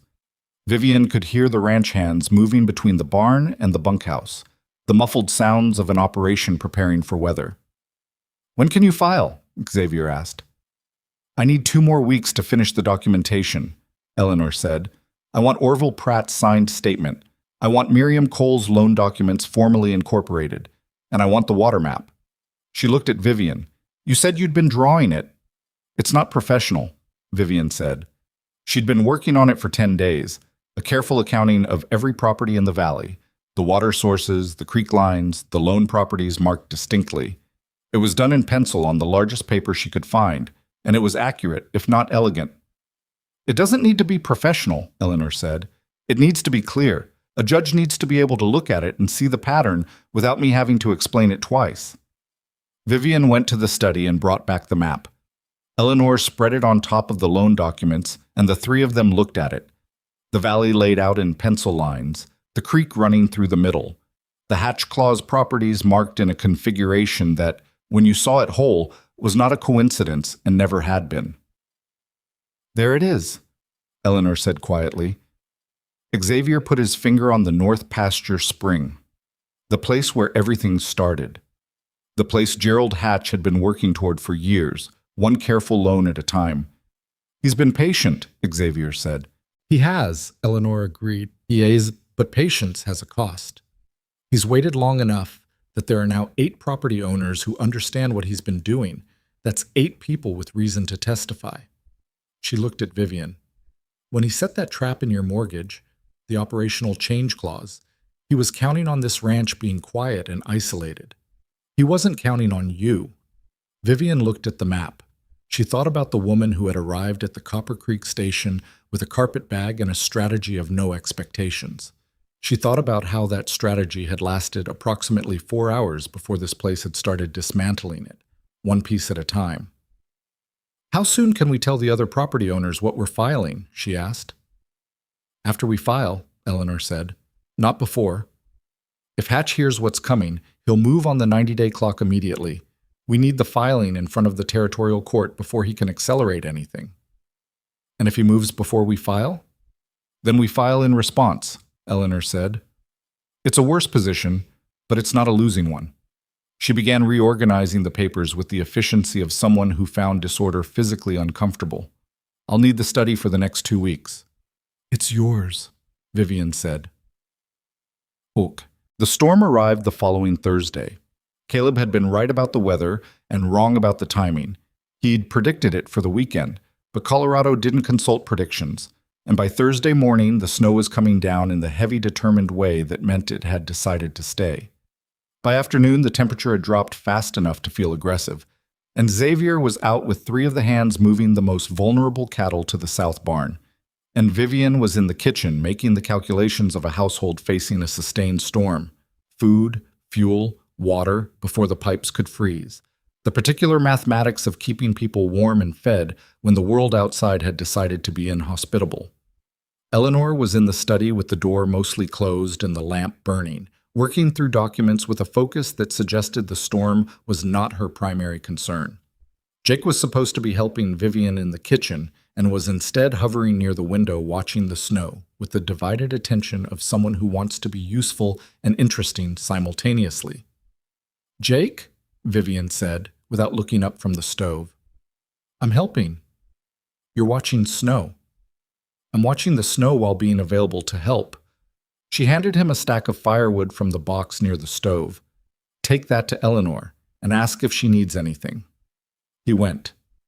He came back 2 minutes later with the wood and a slightly stunned expression. She has the whole floor covered in paper, he said. Every single piece of paper in the study. I know. How does she know where anything is? Eleanor knows where everything is, Vivien said. She's the most organized person I've ever met. Don't touch anything in there.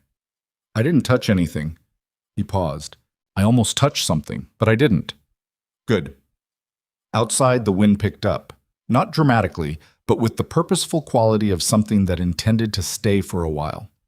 Vivien moved through the kitchen with the focused efficiency she'd developed over months of learning what this house needed from her. The stove fed and regulated, the water kettle kept full, the bread started because bread was warmth and useful weight, and people ate more of it when they were cold. The extra blankets located and distributed before anyone had to ask. One of the younger hands came in from the barn at dusk with 2 fingers going white at the tips, which was the beginning of something that could become serious. Vivien sat him at the kitchen table and warmed his hands correctly.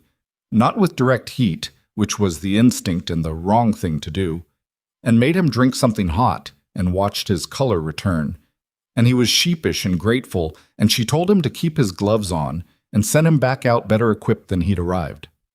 Xavier came in at full dark, snow-covered and tired in the specific way of outdoor work in extreme cold, and he sat at the kitchen table and didn't say anything for a while, which Vivien had learned to read as him organizing what needed to be reported. Lost 2 calves, he said finally. Couldn't get them to the barn in time. The south herd is in. The north herd's in the lower pasture with the windbreak. They'll be all right if this breaks by morning. He looked at the stove. Something smells good. Bean soup, she said. And bread.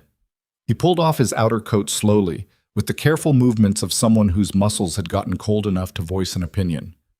How's Eleanor? Working. She came out for supper and went back. She found something in the Kellerman loan documents that she said changes the framing. What kind of changes? She'll tell us when she's sure about it. Vivien ladled soup into a bowl and set it in front of him. Eat first. He ate. Jake appeared from somewhere and ate beside him, and the 3 of them were quiet in the way that people are quiet together when the weather is serious outside and the inside is warm and the silence isn't empty, but full of the particular comfort of being in the same place. Xavier, Jake said eventually, into the quiet. If the court thing works, if Eleanor wins, what happens to Hatch? He faces consequences, Xavier said. What kind depends on what the court decides. Does he lose the bank? Possibly. Probably the loans he's been using this way. Maybe more. Jake turned his spoon in his soup. And our mortgage? If the clause is ruled predatory, Vivien said, the bank can't enforce it. The loan continues on its original terms. She paused. Or the court might void it entirely. Eleanor thinks that's possible. Jake looked at the table for a moment, then, I know I'm not supposed to ask too many questions. You ask exactly the right number of questions, Vivien said. He looked up. Is it going to be okay? She held his gaze. She didn't want to give him false certainty because he was old enough to know the difference, and she'd promised herself, implicitly, to be honest with him. But she also understood that there was a version of honesty that protected nothing, and a version that protected what mattered. We've done everything right, she said. Eleanor is very good at her job. We have 8 neighbors who understand what's happening and are willing to say so. And we filed before Hatch could move. She met his eyes steadily. That's not a guarantee, but it's the best position we could be in, and we're in it. Jake nodded. He absorbed this the way he absorbed most important things, not quickly, but fully, taking it somewhere internal and examining it there. Then he picked up his spoon and went back to his soup. Outside, the storm pressed against the house with indifferent persistence, and the lamp on the kitchen table burned steady and yellow. And Vivien sat with her husband and the boy they were raising, and the knowledge that in a study down the hall, a careful woman was building the last pieces of an argument that might change the shape of this valley for a generation. She was afraid. She was also, underneath the fear, something that took her a moment to identify correctly. Something she hadn't felt since before her father got sick. Since before the debt and the letters and the creditors and the long diminishing of everything she'd thought was solid. She felt, sitting in that kitchen in that storm, exactly like someone who was fighting for something worth the fight. That was not a small thing. It was, in fact, everything. The storm broke on Saturday morning. Vivien knew it before she looked out the window, the way you learn to read a house. The particular quality of silence when the wind stops after days of not stopping, the different weight of the air, the way the cold became still rather than aggressive. She lay in the gray early light and listened to the house settle into the quiet and thought about Eleanor's papers spread across the study floor and the 90-day clock ticking on the bank letter and everything that had to happen in the right order for any of this to work. Xavier was already up.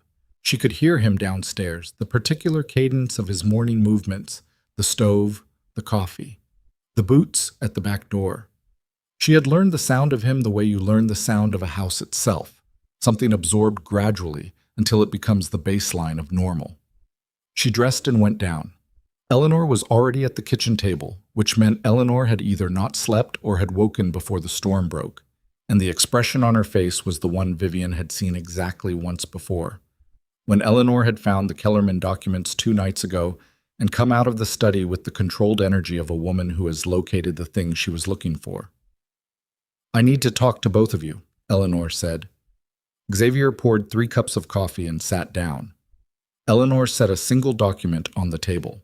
It was a page from the Kellerman loan file, worn at the edges from handling, covered in Eleanor's precise annotations in red ink. The Kellerman loan was issued in 1870, she said, 3 years before Hatch bought the bank, which means Hatch didn't write the original loan. He acquired it when he acquired the institution. She looked at them both over her glasses.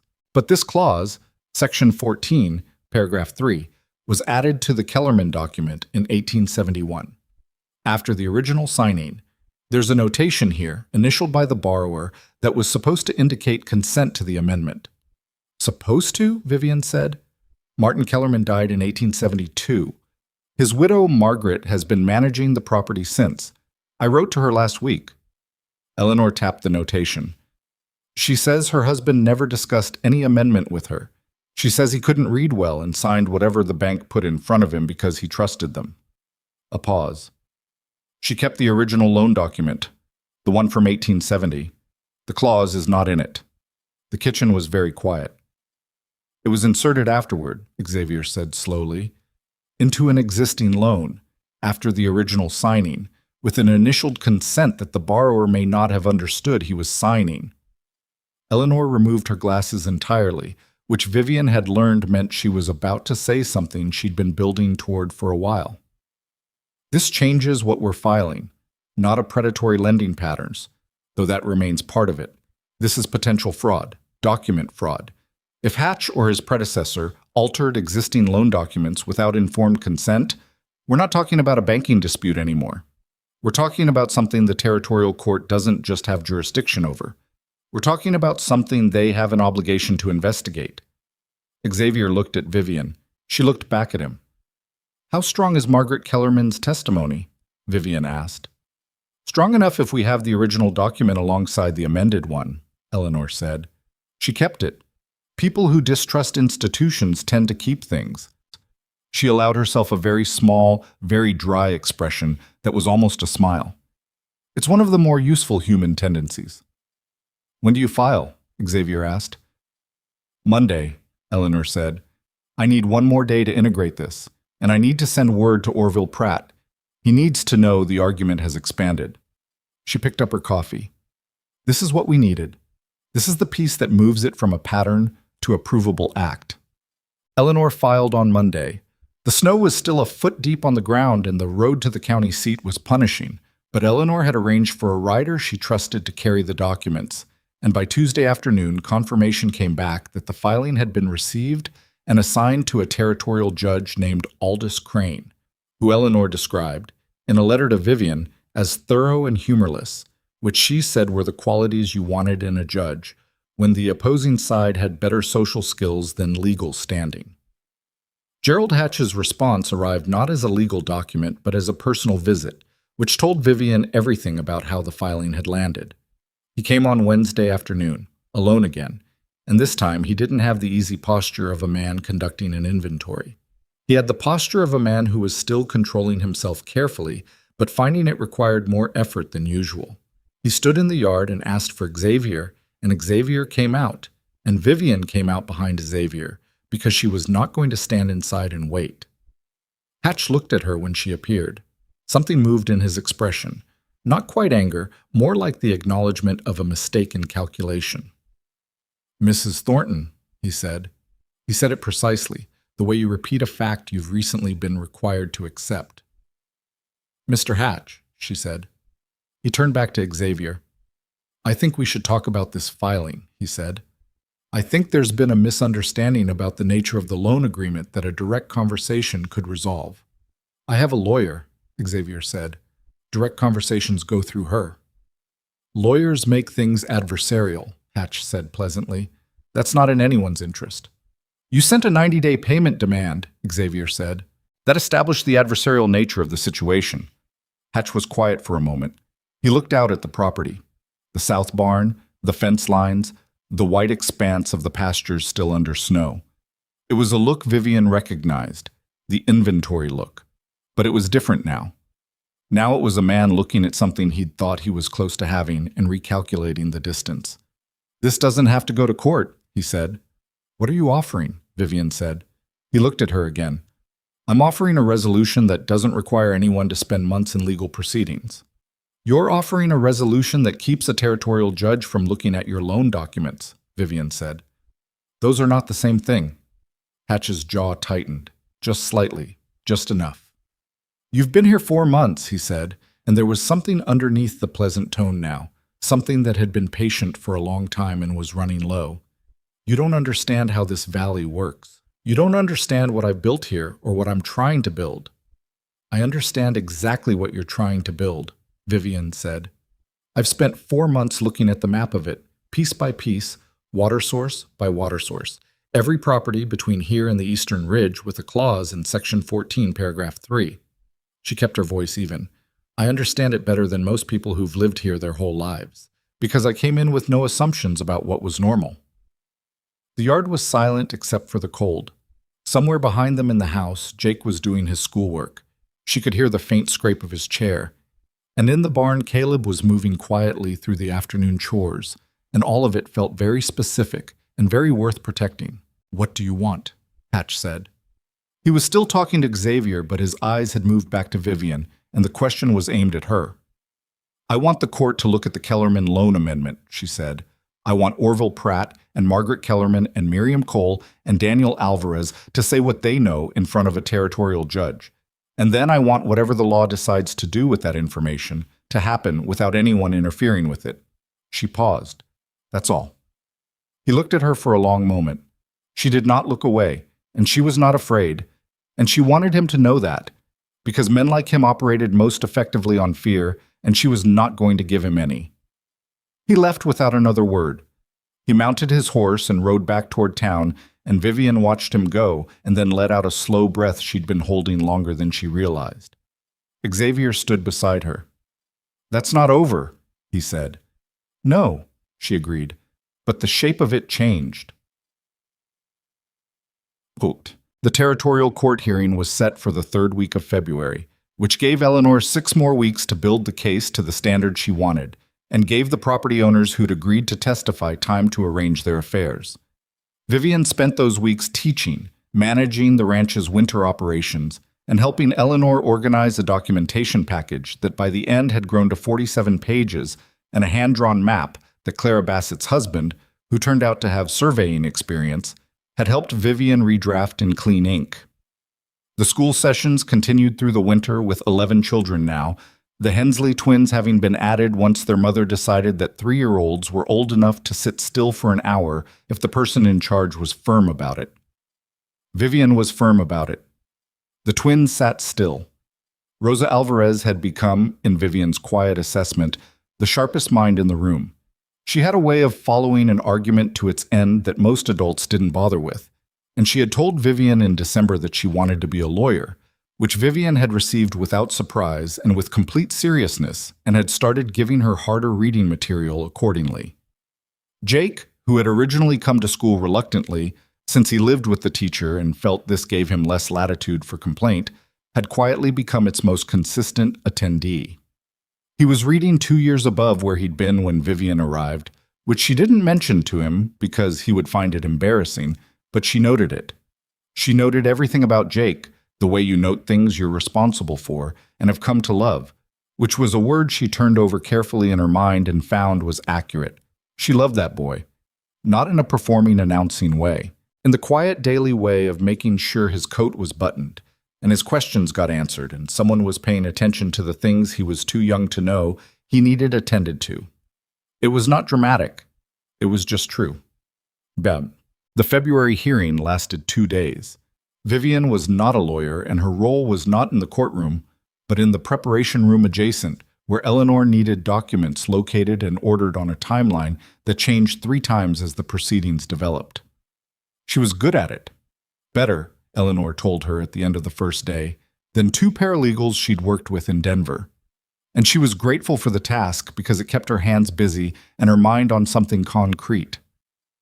Xavier testified on the first day. He was in the courtroom for 2 hours and came out looking tired in the specific way of a person who has told the truth about something difficult and had it questioned extensively.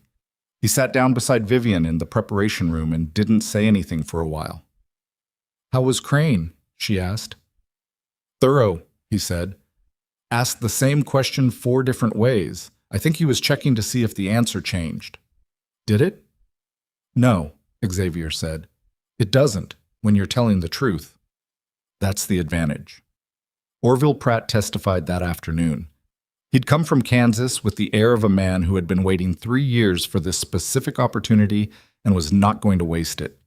He was in the courtroom for 90 minutes, and when he came out, his hands were shaking slightly, not from nerves, but from the sustained effort of controlled anger.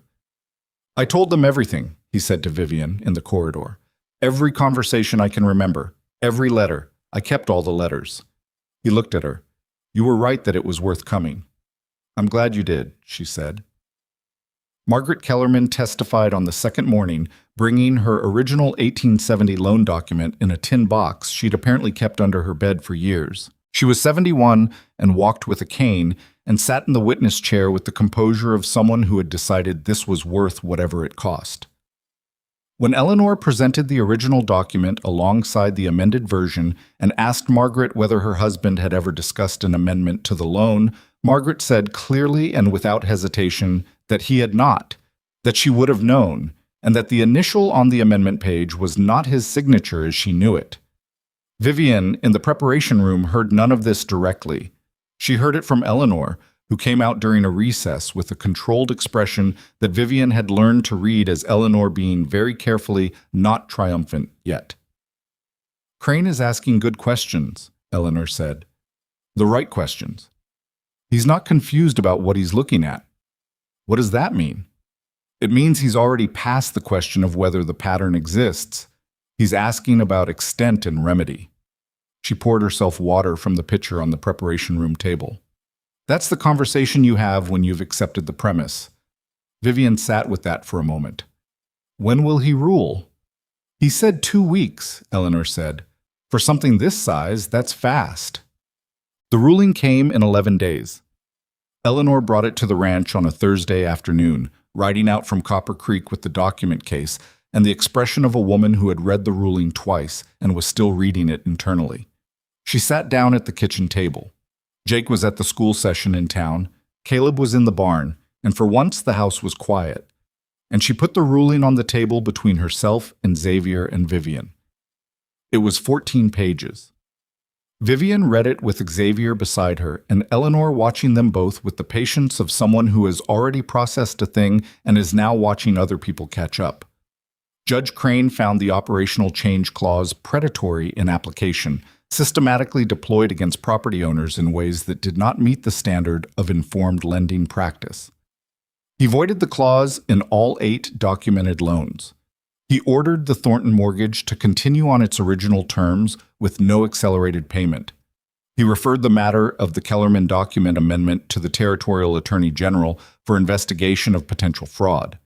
And in language that Vivien read 3 times because she wanted to be certain she was understanding it correctly, he issued a finding that First Copper Creek Bank, under its current ownership, had engaged in a pattern of lending practice that warranted regulatory review of all outstanding loans.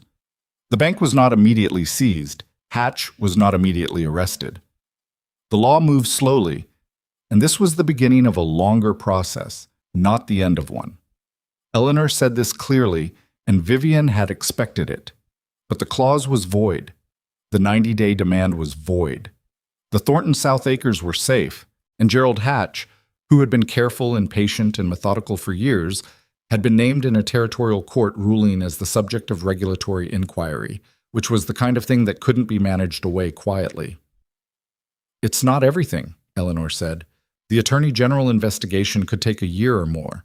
Hatch will have lawyers contesting the scope of the regulatory review. None of this is finished. But the ranch is safe, Xavier said. The ranch is safe, Eleanor confirmed. Xavier put both hands flat on the table, which was his decision posture, his having resolved something posture, and he looked at the ruling and then at Vivien, and something crossed his face that she didn't see there often. Not quite emotion, because Xavier kept most of that internal, but the place where emotion had been and had just recently passed through, leaving its outline. Thank you, he said. He said it to Eleanor, but his eyes moved to Vivien when he said it. Don't thank me yet, Eleanor said. The Attorney General still has to do something useful with the referral. She began organizing the ruling back into her case. But, yes, this was the right outcome today. 3 weeks later, Gerald Hatch left Copper Creek. He didn't announce it. He didn't hold a public accounting or offer explanations to the people he'd been methodically working against for years. One day his horse wasn't at the bank in the morning, and the next day a clerk put a notice on the door that the bank was under interim management pending regulatory review. And by the end of the week, everyone in Copper Creek understood that Gerald Hatch had made a calculation about the future of his position in this valley and decided to be somewhere else before that future fully arrived. Clara Bassett reported this to Vivien at the Mercantile with the satisfaction of a woman who had been watching something she knew was wrong and waiting for someone to name it. He'll go somewhere else, Clara said. Men like that always go somewhere else. I know, Vivien said, but he won't come back here. And the people here know what to look for now. Clara measured out flour with the comfortable efficiency of a woman in her own domain. You know what I noticed this past winter? People talking to each other differently.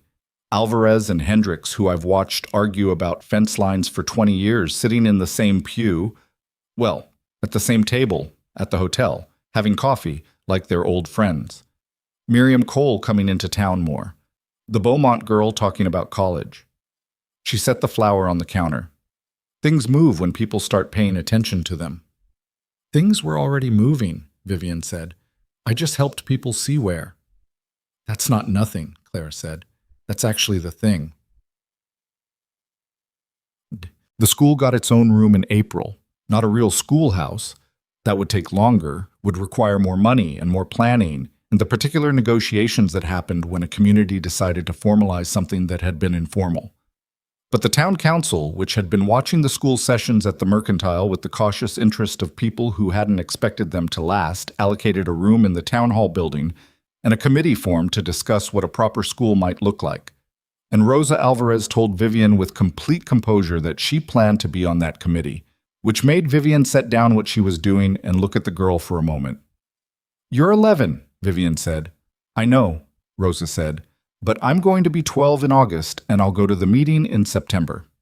Vivien thought about her own 11-year-old self, managing her father's correspondence because he found it tedious, reading contracts because someone had to. "All right," she said, "come talk to me before the meeting. We'll prepare." Jake, who overheard this, said nothing, but had an expression that suggested he was filing it away for future use. The letter from her father's estate lawyer arrived in May, which was 5 months after it had been sent and had apparently taken a tour of 3 incorrect addresses before locating Vivien in Copper Creek, Colorado. She opened it in the study, at her desk, with the afternoon light coming through the window over the lower pasture. Her father's brother, an uncle she had met twice as a child and not thought about since, had died in January, unmarried and childless, and had left his estate to his brother's heirs, which meant, his brother being dead, to Vivien. It was not a fortune. It was enough. A modest house in Hartford that could be sold, some savings bonds, a small amount of cash. Enough that she was not, for the first time in years, entirely without independent resources. She sat with the letter for a long time. She thought about what that money would have meant a year ago, the freedom of it, the return passage it represented, the choices it would have opened. She thought about the version of herself who had arrived at Copper Creek Station with a carpet bag and the deliberate strategy of wanting nothing, expecting nothing, because wanting and expecting were the architecture of disappointment, and she'd had enough of that to last. That woman would have read this letter and felt something enormous, an exit, a return, the end of an experiment that hadn't fully proven itself. She read the letter and felt gratitude. And something that wasn't relief at an exit, but relief of a different kind. The relief of having chosen this place before she knew she had options, which meant the choice was real, not conditional. Xavier found her in the study an hour later, still at the desk. She handed him the letter without explanation. He read it, and she watched him read it, and she watched the careful neutrality that was his version of not showing his fear. "I'm not going anywhere," she said. He looked up. "I know what you're thinking," she said. "You're thinking about the offer you made when I first got here, that you'd pay my return passage, that there was no obligation." She met his eyes. "I'm telling you that this money doesn't change what I want. I want this. I want you and Jake and the ranch and the school and the winter and the wood stove with opinions." A pause. "I'm going to use some of it to pay down the rest of the mortgage, and some to build a proper schoolhouse. And I'd like to keep a little because having my own money matters to me, and I think you understand that." He was quiet for a moment. "I understand that," he said. "Good." He set the letter on the desk. "The schoolhouse is a good idea." "I know," she said. "Rosa Alvarez is already planning the committee." The corner of his mouth moved. "Of course she is." Tap-tap. There are things Vivien understood by the time summer came to Copper Creek that she hadn't understood when she arrived. Some of them were practical. How to read a wood-burning range, how to tell when a fence post has heaved too far to reset, how to make biscuits at altitude, where the good coffee was kept. Some of them were larger. She understood that belonging was not something that happened to you. It was not a quality of a place, not something in the soil or the altitude or the particular way the light fell in the afternoons. It was something you built, decision by decision, day by day, in the small choices that accumulated into a life. You belonged somewhere because you had chosen it over and over again. When it was hard, when it was cold, when you were tired and uncertain, and there was a letter on your desk offering you a different life, and you chose this one anyway. She understood that the people who had shaped her most were not the people who had needed her to be smaller. Her father had needed her to be smaller, more manageable, more easily reassured, less likely to see the problems accumulating beneath the surface of things. Gerald Hatch had needed her to be smaller, uncertain, pliable, susceptible to the careful pressure of a man who knew how to use uncertainty as a tool. Even her early self had needed her to be smaller, had constructed a whole philosophy of no expectations as a way of protecting herself from the cost of wanting things. Xavier had never needed her to be smaller. Jake had never needed her to be smaller. Clara Bassett, Eleanor Marsh, Miriam Cole, Rosa Alvarez. None of them. And that was not coincidence. That was how she had chosen, without fully knowing she was choosing, the shape of the life she wanted. She understood that love was not one thing. It was not the feeling in her chest when Xavier reached for her hand in a barn on an afternoon in October. It was also the feeling of making biscuits before dawn in an unfamiliar kitchen because there were 11 people on this property who needed breakfast, and choosing to do it, and then doing it again the next day. Love was the daily choice that didn't announce itself as a choice, that just showed up as action, as presence, as the accumulated weight of showing up for something over and over. She understood that the children in her school were going to grow up in a different kind of valley than the one Gerald Hatch had been quietly engineering. That Rosa Alvarez was going to go to a committee meeting in September and nobody was going to tell her she was too young without getting a sustained and well-reasoned argument in response.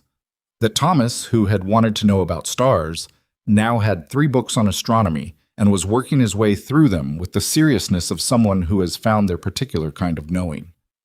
That Jake, her Jake, though she held the word privately because it still sometimes surprised her that she had the right to it, was going to grow into the kind of man who understood that legal documents meant what they actually said, and that handshakes needed paper behind them, and that water was something you protected for everyone or it stopped being something anyone could count on. She understood, finally, what she had arrived looking for, which was not what she'd thought she was looking for. She had arrived looking for survival, a way out of debt and difficulty, a practical arrangement in a place where her particular past wouldn't follow her. She had been looking, essentially, for somewhere to be safe. What she had found was somewhere to be needed. And those were not the same thing, and the difference mattered. Safe was passive. It was a wall between you and the bad weather. Needed was active, demanding, sometimes exhausting, never finished. It asked you to be more than what you arrived as. It expected you to grow into the space you occupied. She had grown. She was not done growing. She suspected, on the evidence of the past year, that she would not be done for a long time. On an evening in June, after the school committee had met for the first time and the mortgage had been paid to zero and Eleanor had written from Denver that the Attorney General had formally opened a fraud investigation into First Copper Creek Bank, Vivien sat on the porch in the long summer light with Xavier beside her, and Jake sprawled on the steps attempting to read his astronomy book and also watch a beetle moving across the porch boards, because Jake could not confine his attention to one thing when 2 interesting things were present simultaneously. The valley spread out below them, green with the late spring, the creek catching light in the distance. The lavender along the fence was blooming. The south barn had new boards on the east wall where the winter had damaged them. The north pasture was full of cattle, the water in the creek running clear and cold and, legally, formally, irreversibly, shared. "Jake," Xavier said, "beetle or book?" "Both," Jake said, without looking up from either. "Pick one." A pause. Jake picked up the beetle very carefully and relocated it to the porch railing, where it sat for a moment apparently considering its options, and then vanished into the lavender. "Book," Jake said, and went back to it. Xavier looked at Vivien. She looked back at him.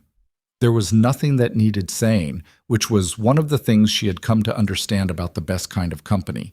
Not the absence of conversation, but the presence of enough between you that silence was its own communication.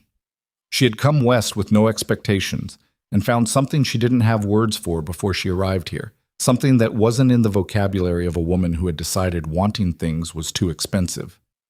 It was a life, fully hers, built from scratch, in difficult weather, with imperfect materials, alongside people who didn't need her to be anything other than what she was. She hadn't known she was looking for that, but she'd been looking for it all her life. And the thing about finding something you didn't know you needed is that when you finally have it, you hold it differently than if you'd planned for it. You hold it with both hands, with the knowledge of what it cost, and you don't put it down. She watched the sun drop toward the ridge and listened to Jake turn a page and felt Xavier's shoulder warm against hers, and she didn't put it down.